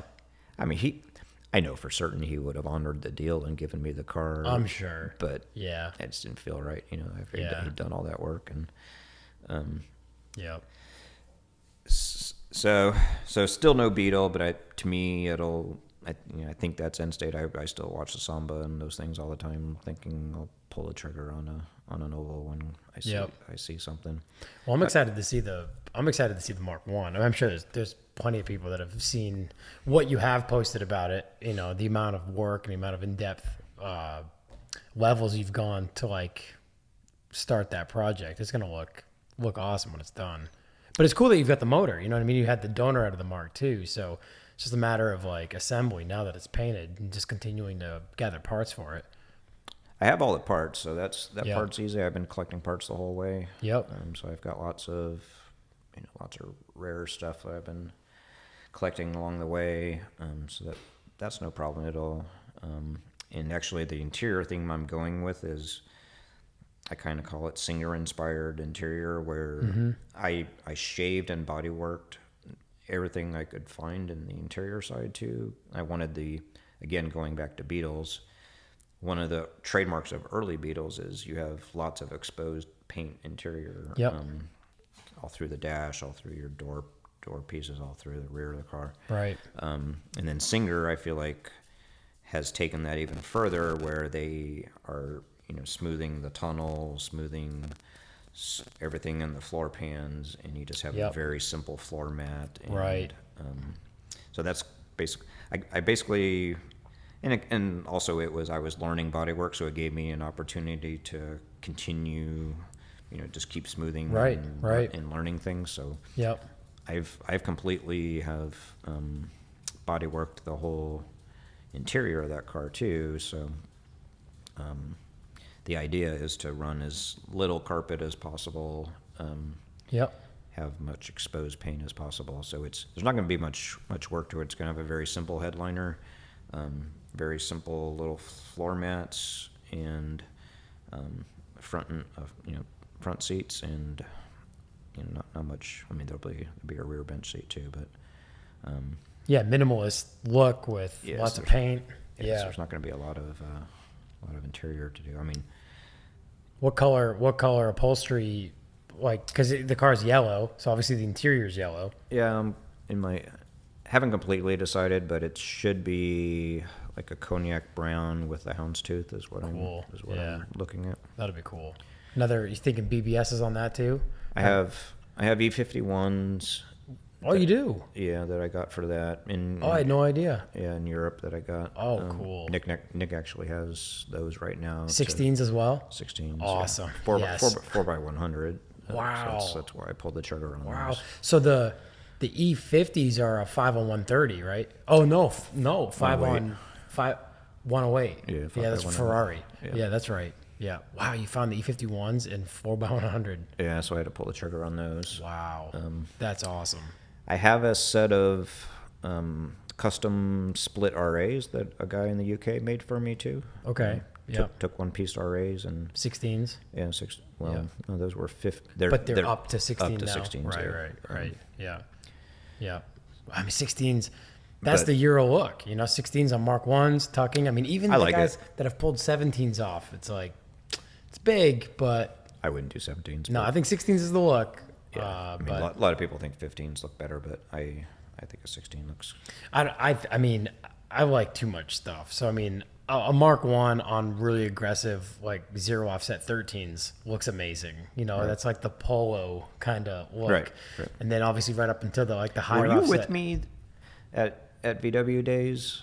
I haven't made VW days yet, Okay. unfortunately. But I sent you the picture, right? There's a polo that was a white polo, because you had a polo, right? Yeah, I had so mine. I've talked about it on the podcast a little bit. So a quick side note: I had a Mark 1.5 Derby, which was a polo. It was before Volkswagen sent the Derby name to South America for a completely Right. different car. But it was the facelift, so it was a plastic bumper, Mark I cluster, because the early Polos had the early Polos had the Polo cluster. The Mark 1.5 had the Mark I cluster. But yeah, I had 13 ATS Classics on that. Do you remember me sending you those pictures? I think so. Yeah. The white one on, I think it was on E50s. Yep. But it was a Polo Derby like mine, right? It wasn't the bread van. Right. Yeah. So cool. So cool. That car was so well done that that's one of those burning images in my head that would make me want to pick up one of those. Yeah. Try to do it myself. I haven't talked too much about it, but I might. I told you a couple nights ago, I might have another Polo here pretty soon. I'm excited about. But I see when I talk to guys like you about like these like higher or lower. When I say lower level, I mean as far as like you guys are diving deep into the depths of like long-term projects, which I don't have the attention span for, or finances half the time it seems like, but definitely the patience.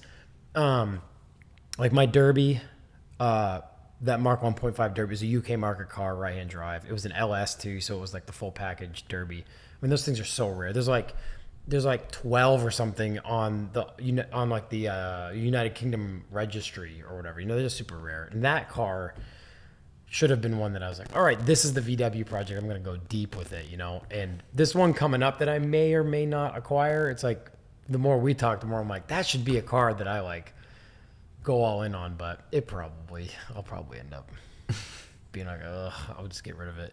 But anyway, that being said, the Mark I and Mark II, having those two done in a garage, it will be a Volkswagen enthusiast's like dream for sure, and your dream. You know what I mean? Like that's like you finally, like you said, it took a while to get to this point, and then all of a sudden, when you have these two cars done, it's like making up for lost time for sure. Yeah, I feel like I'm a super weird car guy. I mean, I really think that's, like I said, the Mark I, the Mark II, and a Beetle. Yeah. I think is in state for me. I don't really have big aspirations to go into Porsche or go into like everyone. I think most other guys want to keep going, which I totally get that too. I mean, I love looking at those cars, but I just don't really have big aspirations to have those things. I mean, I suppose if I hit some lottery or something, then most of us would. But Yep. When you're 52, you pretty much know how things are gonna. Well, you know your lane. Yeah. I have no idea what lane I exist in. I see anything on four wheels and I think it looks good. I'm like, oh, I'll go after that one. Right. So at least you're kind of sticking to what you're really into. I experiment too much, so going along with the cars, I want to make sure we covered this too. So going along with like your tedious or meticulous plans with cars, you kind of put that into motion with Eurotripper as well, because you said you started going to some of the car shows in Germany, but you also liked that whole, like Edition with the drive on stage. You incorporated a lot of those facets into Eurotripper. The first year, was it 2013? Was the first year of Eurotripper? Jason's nodding his head, yes. 2013. I have to be reminded what year this is. So yeah, 2021 now. Because so we just had Eurotripper 8, and that was 2021. And we skipped a year. So Yeah. So you started Eurotripper right around the time that you started kind of getting more deep into cars. Anyway, 2012 was the solo trip, and you had your Mark 6 at that point. The stories go along with each other, because right. I was like I said, bitching about lack of shows. Yep. And having to travel. The thought of going to H2O, like everyone kept telling me, okay, that's the next thing. I need to go to H2O. Right? Yep. And I was just like, so freaking far from here. Yeah. Down here in South Florida, like that's, I started hearing guys talking about putting cars on trains to go up there. Yeah. And then all the nightmares they were having with these cars going on the train. And yeah. So I never made it. I mean, I made it to H2O with other people, but I just wasn't willing to drive up there myself. Right. Yeah. And at the same, I missed the glory days too, right? So, I was hearing go to H2O, but then you'd see what a shit show it was. So then I was like, I'm not.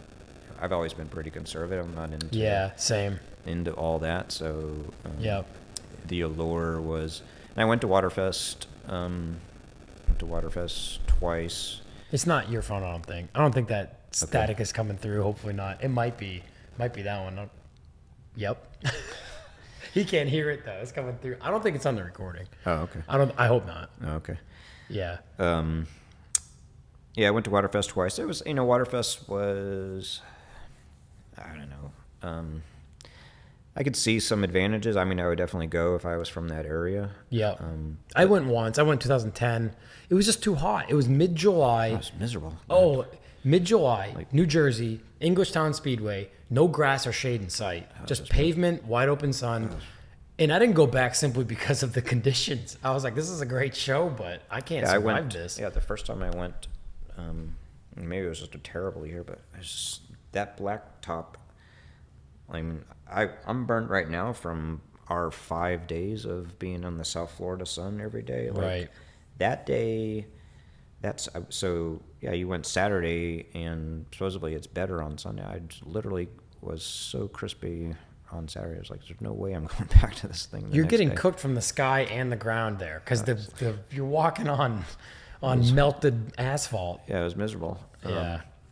And it was like, I was really surprised. Like, I was expecting to see like this massive, there was more cars in the parking lot than there were in the show. Yeah. And again, I was pretty focused on Mark VI, and it was like 5 or 6 cars in the Mark VI class. I was like, okay, wow, that's really disappointing. Yeah. And they weren't even, like the guy, John Williamson, that I mentioned, he wasn't even, he was in APR's booth that year. Like he told me, he's like, yeah, no one bothers going in the show. Yeah. Yeah. I was like, that would have been good to know. But, yeah. I mean, so it was, I could see, like I said, if you lived up there. I know there's some amazing like parts deal. It's, lots of vendors, lots of opportunities for parts, lots of good deals. So on that side of it, I think it was a cool show. But right. Yeah, it just wasn't comparing to that feel you'd gotten from Solo or anything that I was seeing in Europe. So. So that kind of was the beginning of wanting to start something in South Florida. Yeah, and honestly, like this show still has never lived up to what I would have hoped to have done. I mean, it's something people enjoy it, and it's we have a good time, and I think we do a good event. But, absolutely. But I was hoping to recreate something magical like Helen, right? I mean, like my first searches for locations were like German-themed towns in Florida. Yeah. There were none. Right. Like I was looking for just, looking at just where you would get that communal, that, et cetera. And so doing the first one was really, I knew I didn't have any of that. It was like, okay, well, let's just do something. Let's learn out of it and do something. But I still had always had these aspirations of, someday it would go and do something like really, to an atmosphere like that. Yeah, but something that was more like, I guess what really makes it is, for one, being multi-day and people stay over for just like a whole, multiple day experience, and it's not just about a single event. Yeah, a single day, single collection of cars. Like, yeah. And that's Edition is very much like that. MiVW is very much like that. VW days. Yeah. Especially Worthersy. Yeah, Worthersy obviously is weeks of that. Well, and I mean, as far as location goes, I mean, for what you're doing, and what's wild is I think about this too, is although Fort Myers JetBlue Stadium isn't Helen, Georgia, or Velden, Austria, a lot of people that come from out of state, myself included. I mean, I haven't had a car here at Fort Myers for Eurotripper, but like people who have driven down from the Northeast, it holds its own. Like, you cross that Georgia line, welcome to Florida, the Sunshine State. You start seeing all the palm trees, and you're like, we're in Florida. And it's a February show. So anyone that comes down, especially on land from the Northeast, you get to Fort Myers, and there's cars cruising around everywhere. It's 80 degrees out. You're in this like foreign land almost because you left below freezing temps up north. And I mean, I'm just painting the image that is there, even though it's not the image that you are striving for ultimately, as far as like the atmosphere. But that atmosphere has become something that like you roll into that show and you see all these cars that aren't your local cars. And even though I haven't been able to participate with a car, like I feel that way when you come in, you know, seeing Mike Undland's cars and like a lot of the Volkswagen cars, like the Vortex Mark III car that we were talking about. Right, and, right. and I don't know. And then you do have the European elements. You get the drive on stage, and yeah, I think a lot of people that come down see like the level of quality that you've already put into the show, and that's become its own atmosphere and its own aesthetic. And I mean, the field that we're on now, so we've been on 2 spots at JetBlue. The field that we're on now, with the drive on stage, so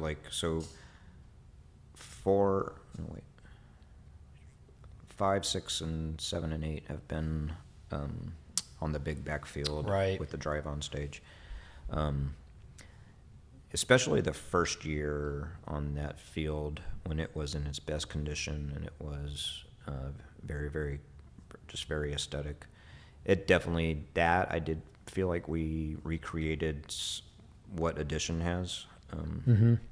Edition still has the big, you know, camping and the Friday night craziness and that, but just from the feel of it, it at least has some of that. So I was pretty happy about that. yeah, And there's certain things we could never recreate. Like we were Right. we were talking the other day, like Players Classic. Like it's I don't think impossible to recreate that anywhere yeah, in the yeah. I US. mean, being at Goodwood is just Yeah. like hallowed ground for automotive guys. just you know? just all this freaking mind blowing that you're just here allowed to do these. Right, right. Like the ground you're on. I mean, Right. it's crazy. But But for like again, but where you are, yeah, location's key. But for where you are and what you're doing and what you're providing, there's a lot of people who come down for that show that feel the way you want to feel with your show. You know, so you've succeeded in that Right. with a lot of people. You know, yeah, I mean we got I had some really interesting comments this year after the show from some people, and I think this was an interesting year because of COVID and stuff. We had Yeah. a good amount of people coming down from the north, and it had some really surprising comments at how positive people really felt about some of it. So it's definitely, I think, to a degree, like you're saying, that there's I mean, it's got to be just coming down. We had beautiful weather. We've almost always had beautiful weather. So coming to South Florida in February, yeah. if you're coming from pretty much anywhere in the rest of the country, it's probably a welcome relief. And it's a beautiful area down here. So there's lots of other things to see and do. My only comment was I just kind of wish we could do more of it as a collective. But I'd also say, Jason, probably honestly, it's a struggle to do what we do. I mean, those events, those events, which I think is what's another big difference in the U.S. is those events they run and manage because they have really, really tight clubs. Edition is a vast collection of really dedicated club members, and we don't take clubs the way they take clubs. Right. We have these Facebook groups that last for a year, and then you're into the next club, and people don't have this sense of belonging and commitment that they do. Yeah. And it's not saying that as a bad thing, but those shows rely on that strength to be able to staff and manage. I mean, these. Oh yeah, absolutely. How many volunteers do we have this year, Jason? 20. And that's. That's pushing them to their max. Oh yeah, absolutely. It blows me away that they don't look at me at the end of the day like lose my number and don't ever contact me again. This is awful. Yeah, I think it's long, crappy work. It's difficult work. I mean, we're asking them to deal with trash. We're asking them to deal with, this year possible infection,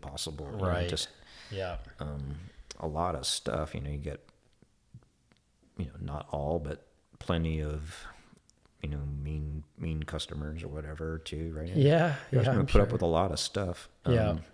And they all do it just, we're not paying people.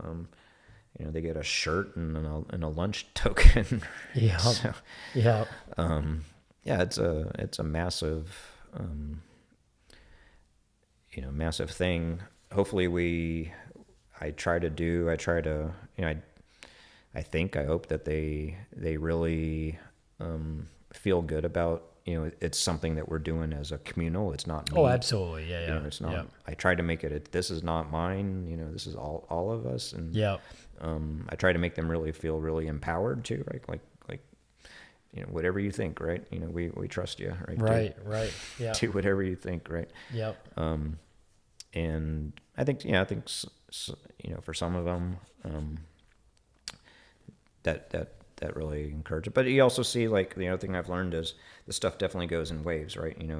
You have someone that's really strong and really dedicated for a year or two, and their life changes. They get a kid or they get married, or Yeah, absolutely. life changes, and so then we're constantly recruiting and replacing, Yep. help. And that doesn't diminish the family aspect of the show or the crew. I tell people all day long, right? Yeah, perfectly understandable. I was that's how I started this off. I was completely out of cars while I was raising family, right? Right. Yeah. Completely understand that. Yep. So yeah, no, we definitely, and we try not to pressure people at all, right? Yeah. Don't feel obligated. Don't, be upfront with us, right? That was a learning. It took a couple years to learn you get a lot of people that say they want to volunteer, but, so we started, but really what they were thinking was, maybe, and again, nothing wrong with that, but ride around on a golf cart and wear a staff shirt and have a good time. That's all great. And we're love to have you hang out with us. But as far as like what we need to rely on to get stuff done, just tell us, right? Like, Yep. and no hard feelings whatsoever, right? Just tell us, right? Yep. Are you in for the work? Or are you in for the, Right. Yeah. And luckily your crew is, so. Yeah. So, Yeah, and everything goes pretty yeah, we have, streamlined. like I said, amazing group of guys. And like I said, blows me away that people, say they want to come back. So, Yep. Well, I mean, how far, just as an example, how far did Sarah drive? 3.5 hours? Right, To yeah. man the merch booth for yeah, the right. show? Yeah. Yeah. That's pretty. So, yeah. So everybody, sees the community in that family aspect as much as you do, for sure. Yeah, hopefully. But, Well, and I mean, and but on to that- extend it to like what I was saying about multi-day events and all of that, like, yeah, it's the bucket list, I guess, for a promoter to have. Like, actually, Jamie Orr's always pushing me to do something like the thing he goes to in South Africa. Yeah. And that's a big multi-day, go to some big campground somewhere, Yep. and live and exist in this VW world for multiple days. I mean, it sounds awesome, but to me, I'm like, I just have no idea how I'd find the people to, Yeah. to. Well, you're kind of, without going into the painstaking logistical side of it, I mean, you're kind of doing that with Helen, Georgia, and Alpine Vag Fair. Yes. Or did for the, I don't know if you want to call it the inaugural, but like the first Alpine Vag Fair, it had been a few years since Solo hadn't been there, and that moved on and did its own thing. And there was a giant void left. People were still going to Helen, Georgia, because that has that European in the mountains. It's like a magical place. It really is. I mean, we've been to plenty of Solos, and so you put in an insurmountable amount of work in order to get the people of Helen like okay to bring like a Euro show back. And so what was it, 2019? We didn't do it last year, obviously, because of COVID. But and you don't have to say anything about this upcoming year. I know you're trying to get things into motion. It's literally the day after ET8. Yeah, how many people at Eurotripper yesterday were asking, hey, Right. so Helen? Right. So anyway, though, but and obviously that's like super difficult, to get, just because that poor town has been so war-torn, from past years. But that definitely has that atmosphere that you're talking about, Right. and yeah, it's unfortunate you can't find it like a few miles away from Fort Myers, but Right. hopefully everything continues to go smoothly as possible there, and you can continue to do something. Because you obviously teamed up with a lot of really good people that helped with that show too. I mean, Corey Sterling being one of them, and Right. And so hopefully, because that's such an awesome area, it really is. Yeah, like you said, I mean, we, Jason, all of us kept going every year. Right. And it never, not to diminish anything that SOWO was, but it was less about the show. It was more about the environment. Yeah, the environment and everything around it, and just the opportunity to get together. It was in a cool place, and North Georgia barbecue. I gotta throw that in there. That place is magical. Hey, Matt Harper is a big supporter. Yeah, good friend. But yep. We kept going, and every year we kind of kept getting more and more serious about saying, when are we gonna just do something here, right? And man, I was under, my dad and I were under the immense pressure on the BMW 700 build, even though it was a Volkswagen thing, to get that done. And I trailered that stupid car, that was awesome. 20 some odd hours down to Helen, and it rained a lot that weekend. Yeah. But it was, that's how magical that area is. And obviously if it was any other person putting on a show there, it's like, I'll have some friends that'll probably go, but the fact that it was you and Corey and the whole group of people that were putting that on. Yeah, and here's the other thing, and I try not to say this in a conceited, way, but if we didn't do something, what I was seeing and feeling was, if we didn't do something, someone else was. Exactly. And not to say, that could have been somebody amazing, but there was a lot of risk that I felt like it wasn't going to be. Right. And if it wound up ruining, any opportunity, then it's all over. To go to that, that was something that was starting to gnaw at us too. Yeah. Well, I'd say job well done for the first one. Obviously you're in touch with local government there in Helen and stuff, but from what I saw, having done 3 SOWOs, like 3 of the last years of SOWO, like I saw how increasingly chaotic they had been, or what, fill in the blank there. I remember walking over to the Hellendorf along Edelweiss, in Helen on like Thursday night, and I couldn't hear anything like inside the Hellendorf. And I was with a couple of people that hadn't been there before, and I was like, shh, you guys hear that? And they're like, no. And I'm like, that's my point. Like we're in that not roundabout, but that little intersection that was just always nightmare intersection. Right. And you could see the Hellendorf, and we walked in there, and I expected to see nobody in there, but there was like groups of people, and they're all in their own respective little circles and drinking and just chatting. And I was like, man, it was like a scene out of Mad Max. Usually by Thursday night there, cars were on fire and girls were, taking their tops off here and there, and it was just like full blown insanity. So that compared to Alpine Vag Fair, it was like a very very contained, respectable show. Obviously, I'm sure there were behind the scenes. I'm sure there was plenty of police stops and whatever. But on a grand scale, I think they'd let you back. Yeah, I think we're probably in good shape for this year. You'll make proper announcements if things go, I'm sure. No, I'm not trying to pull anything out of you now for the... nothing is an assumption for sure, but we're probably in good shape. We definitely have to do the legwork. You can't... Yeah, and that's the thing some people don't understand. Like the amount of, like you were saying, the amount of times you had to fly up there and sit in person with all those people to it wasn't just that you decided I'll carry the torch, let's do a show there. But it was an immense amount of work and financial, I'm sure you came with me 3 times? 3 or 4. Yeah. So Jason and I, just the 2 of us at least, made that trip 4 times to go up there. And that was, I would say, easily, even booking the most sketchiest airline in on the planet, $29 seats. It was still my gosh. Still easily $500 each trip, for us to go up there. Right. We're, for reference, anyone listen, I'm 14 hours from Helen. So it's not really feasible to do that for a meeting. Yep. So, and we're doing this obviously we need to be there during the week to meet with them. So yeah. yeah, we're doing this On days off, taking days off. Yeah, days off to fly up there and try to get in and out as quickly as possible. So yeah, flying's the only real option. And yeah, no, it was, and they are, they are very, concerned and standoffish. So it's not. Right. It's a consensus building. It's a process. It's not going up there and getting a yes or no, right? It's going up there and trying to restore confidence in relationships. So so that's not something you do, with a single trip, right? Right. Yeah.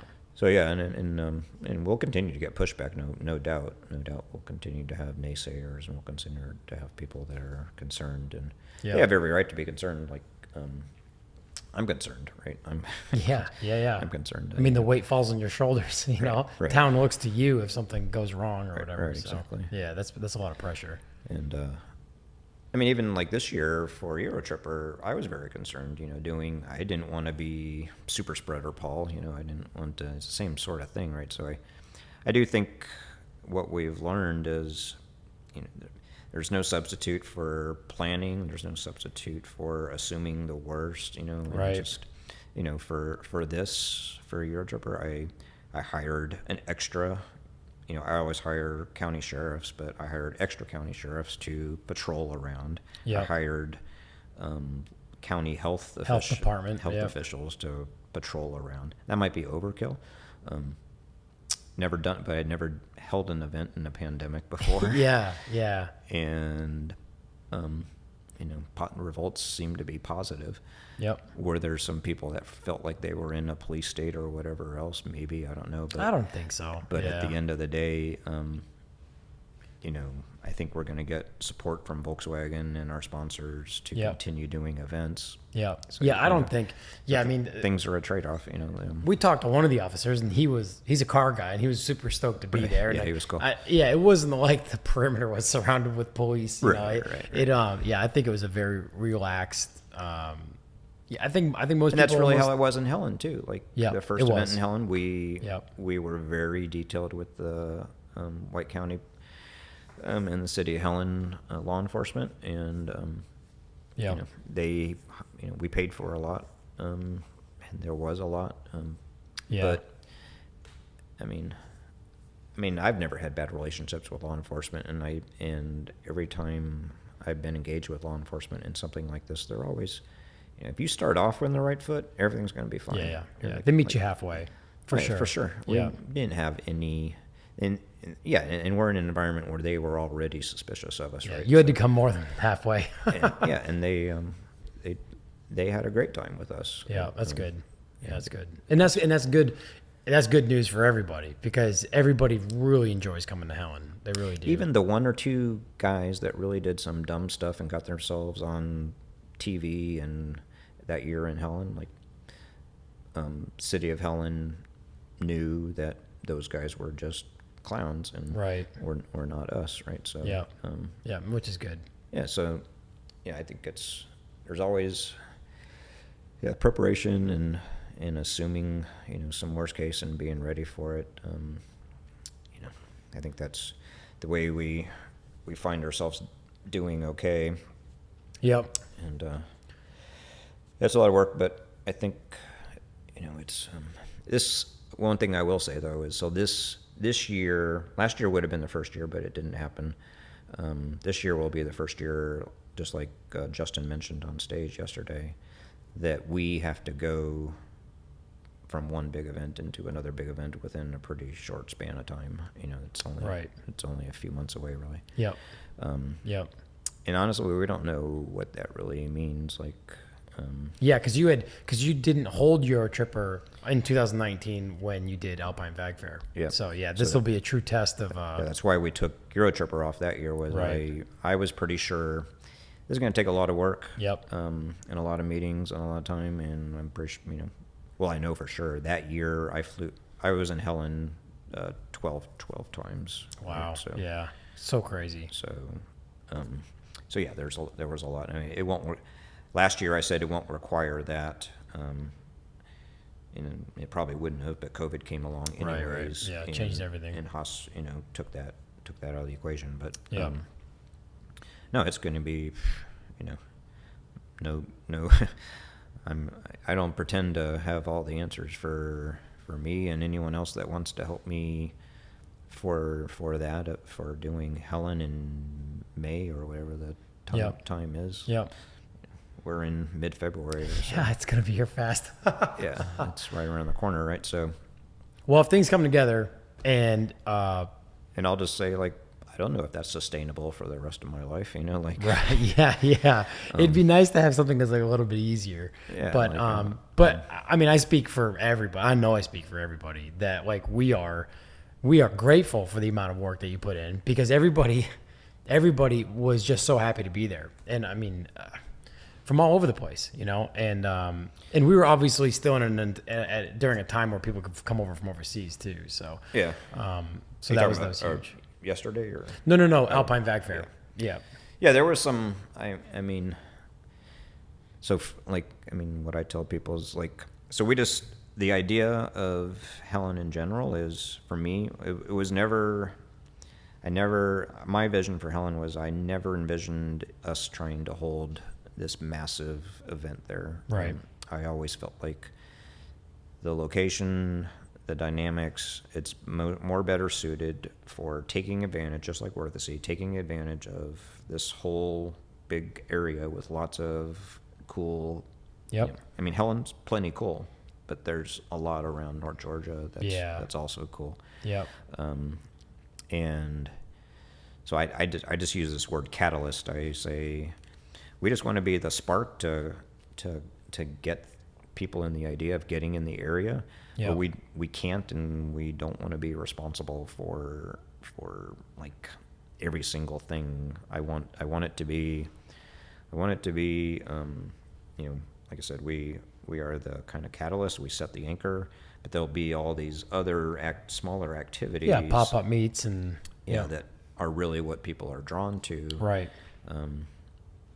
It wouldn't hurt my feelings whatsoever if, just like in Worthesy, 90% of the people that come don't even go to the main event. They come for some other thing that someone else is doing. Yeah. That would be perfectly amazing to me. Yeah. As long as that other thing is done in a way that allows us to continue to keep going every year. Exactly. It's like Worthesy and the XS meet and all the other things that go on down there. Yeah, exactly. So so the first year, I couldn't let things just go completely on their own. Right. So I did manage those meets to a degree. I mean, they all have individual promoters and organizers, and but I also was heavily involved in making sure they were doing it someplace and so forth. That wasn't going to get us in trouble. But I mean, you'd even reached out to me about doing a governor's club. Yeah, down and there. you should.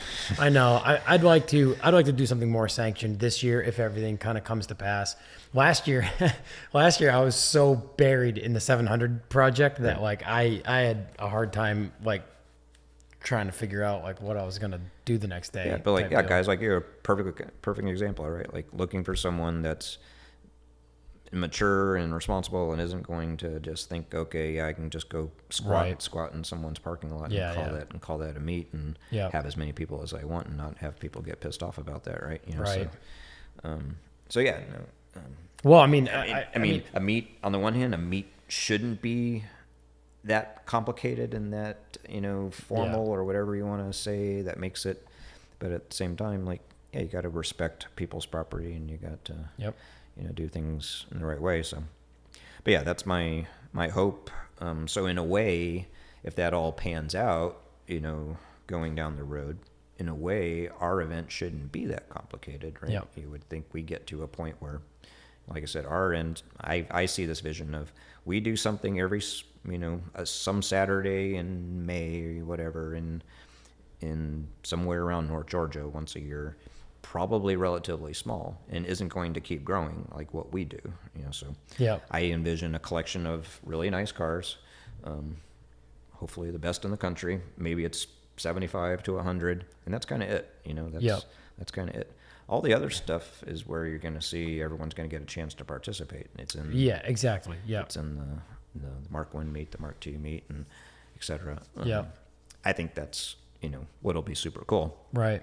And so that's that's the vision. That's what we hope to do. But I think for a few years, we'll have to, shepherd that to make sure that it stays on track to that plan. Yeah. But I mean, on the positive side, there's a lot of, guys that were looking to do something the first year and did a great job. Right. They held their mates. They did a great job. And I have a lot of people always hitting me up saying, I want to do meet X, meet Y. Yeah. Just let me know. Do a TGC meet. I'd love to. Yeah. I mean, we can wrap it up there. I mean, it's on the horizon. Hopefully everything comes to pass. I'm sure you'll be making announcements if things are looking good. To just even have a show, obviously from there, if you line up dates and all that. But coming up, hopefully in May. I'm gonna write it on the calendar anyway. Like May. Keep a schedule open in case. I mean, it definitely won't be early May. Right. I mean, that's my tendency is I think that area, it gets dicey in May for sure, weather-wise. Yep. But you have a lot of great things to take advantage if you have warm weather. I mean, the tubing is amazing. The hiking is amazing. I've done that. So the warmer the better, and I feel like you're better towards June as much as possible. But so we'll see.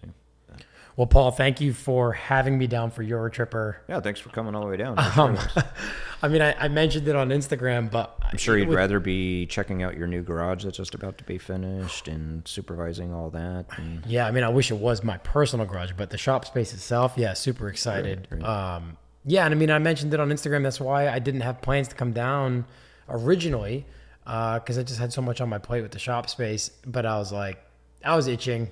I knew it was coming up, and I was like, man, a trip to Florida right now would be amazing. Single-digit weather in New Hampshire. Yeah, so you just texted me out of the blue, called me out of the blue a few days ago, basically, it seems like. It was like, hey, want to come down? Where are you is what the text said. Right. So I'm really, thank you for having me down. No, it was cool having you down for sure. Like I said, I hope it wasn't too much of a burden. No, absolutely not. No, never. So I'm really not looking forward to flying home tomorrow morning. Looking forward to my dog not waking you up in the middle of the night. That little running up and down the hallway all night. So plug what you got going on. What's it? Eurotripper on Instagram. Yep, Eurotripper is Instagram.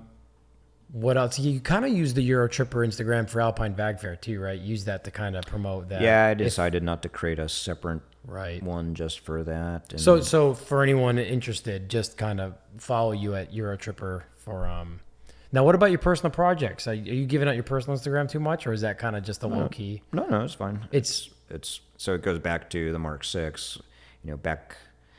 Back on, for whatever reason, when I created my Vortex user ID, my Golf Mark 6 user ID, I was SWFL, so Southwest Florida MK6. So I'll forever be a Mark 6 kid, I guess. Yep. And I don't think it's, I think it's easier just to leave them the same than it is to. So your personal Instagram is SWFL Southwest, SW Florida Mark 6. Yeah, but just the abbreviations. Oh, it's actually you spelled Florida out in the handle, right? Florida spelled out, but so SW Florida Mark 6. Yep. MK6. Okay. MK6. Yeah. I don't. I mean, we talked about this a lot while you were here too. I'm not the best at social media. It was fun for me for a little bit, and then it kind of got in this last year or so. It kind of got a little, I don't know, whatever. But and I got real deep in my Mark 1 too. That was kind of my excuse too. Was I got real deep in that. Yep. And just kind of when you come back up for air, it's like I don't recognize any of this that's going on in social media. Right. I feel like I can't catch up. Yep. I had to catch up for Eurotripper, so I was back on it. But well, I mean, it'd be great for anyone that's interested in Mark 1 or Mark 2 builds. Yeah, that stuff is in there to follow you there. Yeah. So you can see that. Hopefully, more updates on that soon. Yeah. So that, but that's also a problem with car shows, right? So if I was done right now, then full throttle or full steam ahead on the Mark 1. Yeah, but if we're jumping straight into Helen, then may not get too much opportunity to do much with the Mark I until after May. Well, they're all great things, though. They're all great things. The cars aren't going anywhere.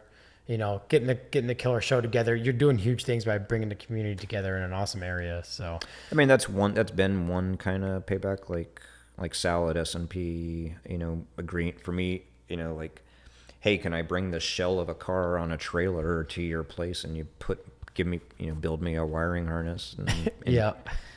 I don't know that he would do that for, maybe he would, I don't know, but who knows? Yeah. It's, let the shell sit in your shop for months at a time. So the community definitely comes together, and I mean, I've got Nick is helping me a bunch with the Mark I as far as all my parts and chroming and polishing. Yep. And shout out to Nick Ponterio again, NBP Polishing. And I'll tell you one simple thing about that, right? Mike Unlin, who we've talked about a few times already. Mike has been through every chromer. He's been doing metal, restoration, metal work on air-cooled stuff for 25, 30 years. Yep. He goes, the stuff that Nick does is by far the best that I've seen out of anybody so far. See, that's amazing. That's amazing. I mean, and that's amazing for me to hear because, as I mentioned before, Nick and I go way back. I mean, he's from Staten Island. I'm from a small town in Woodson, New Hampshire. We were both like greasy BMX kids living on $20 for a week in a van. Right. Didn't have hardly 2 nickels to rub together, but we were living a dream on our bicycles. And then as time goes on, we both kind of separate ourselves from the BMX scene as far as full-time stuff. And he starts the polishing thing. I'm doing my own thing. And so it's really amazing to look. And I've told Nick this. It's amazing to see where we see a lot of kids that got out of that scene and out of that sport and just didn't do anything. And that's fine. Maybe they just started a family and they work a 9 to 5 and whatever. But when I look at what Nick's doing, it's not just the fact that he stepped out and started his own business. It's that right there. It's the fact that he's worked so hard that he's the best at what he's doing. Right. So that means a lot to me, just because I remember Nick 15, 16 years ago. So it's awesome that you guys are working together on a lot of parts too. And he's been amazing. Yeah. Well, in conclusion, let me know if you ever want to sell the E50s. I've already said that, but yeah, that's a dream set of wheels for me too. But Paul Barney, Jason's here too. Next time we'll have more gear and we'll all sit down. I know you're like, we'll share the mic. We'll figure it out next time. But yeah, Fort Myers, Florida. Thank you for having me. Yeah, thanks for flying down. And we will. Anxious to see your new projects too, and what you do in the new shop. And I appreciate it, man. Yeah, I'm nervous without going into that whole story. It's a leap of faith for me, but hopefully, I don't know. I mean, worst case scenario is it doesn't work out, and that's fine. Exactly. But I'm optimistic. Yeah, I'm optimistic. I'm excited. Like I said, I got the email for the lease agreement this morning from the landlord. Hopefully, I'm moving stuff in day after tomorrow, and moving forward. I'm excited about some hopeful Volkswagen projects coming up too. Yeah, exactly. I was talking with Mike Unland about a few possible. I've got a Beetle Pan and a stroker motor sitting off to the side. Nice. I'm thinking about some possible projects. So, nice. Well, this has been awesome. Hopefully we do it again soon. Yeah, thank you. Thanks, Paul. Thanks for inviting me. Bye, everybody.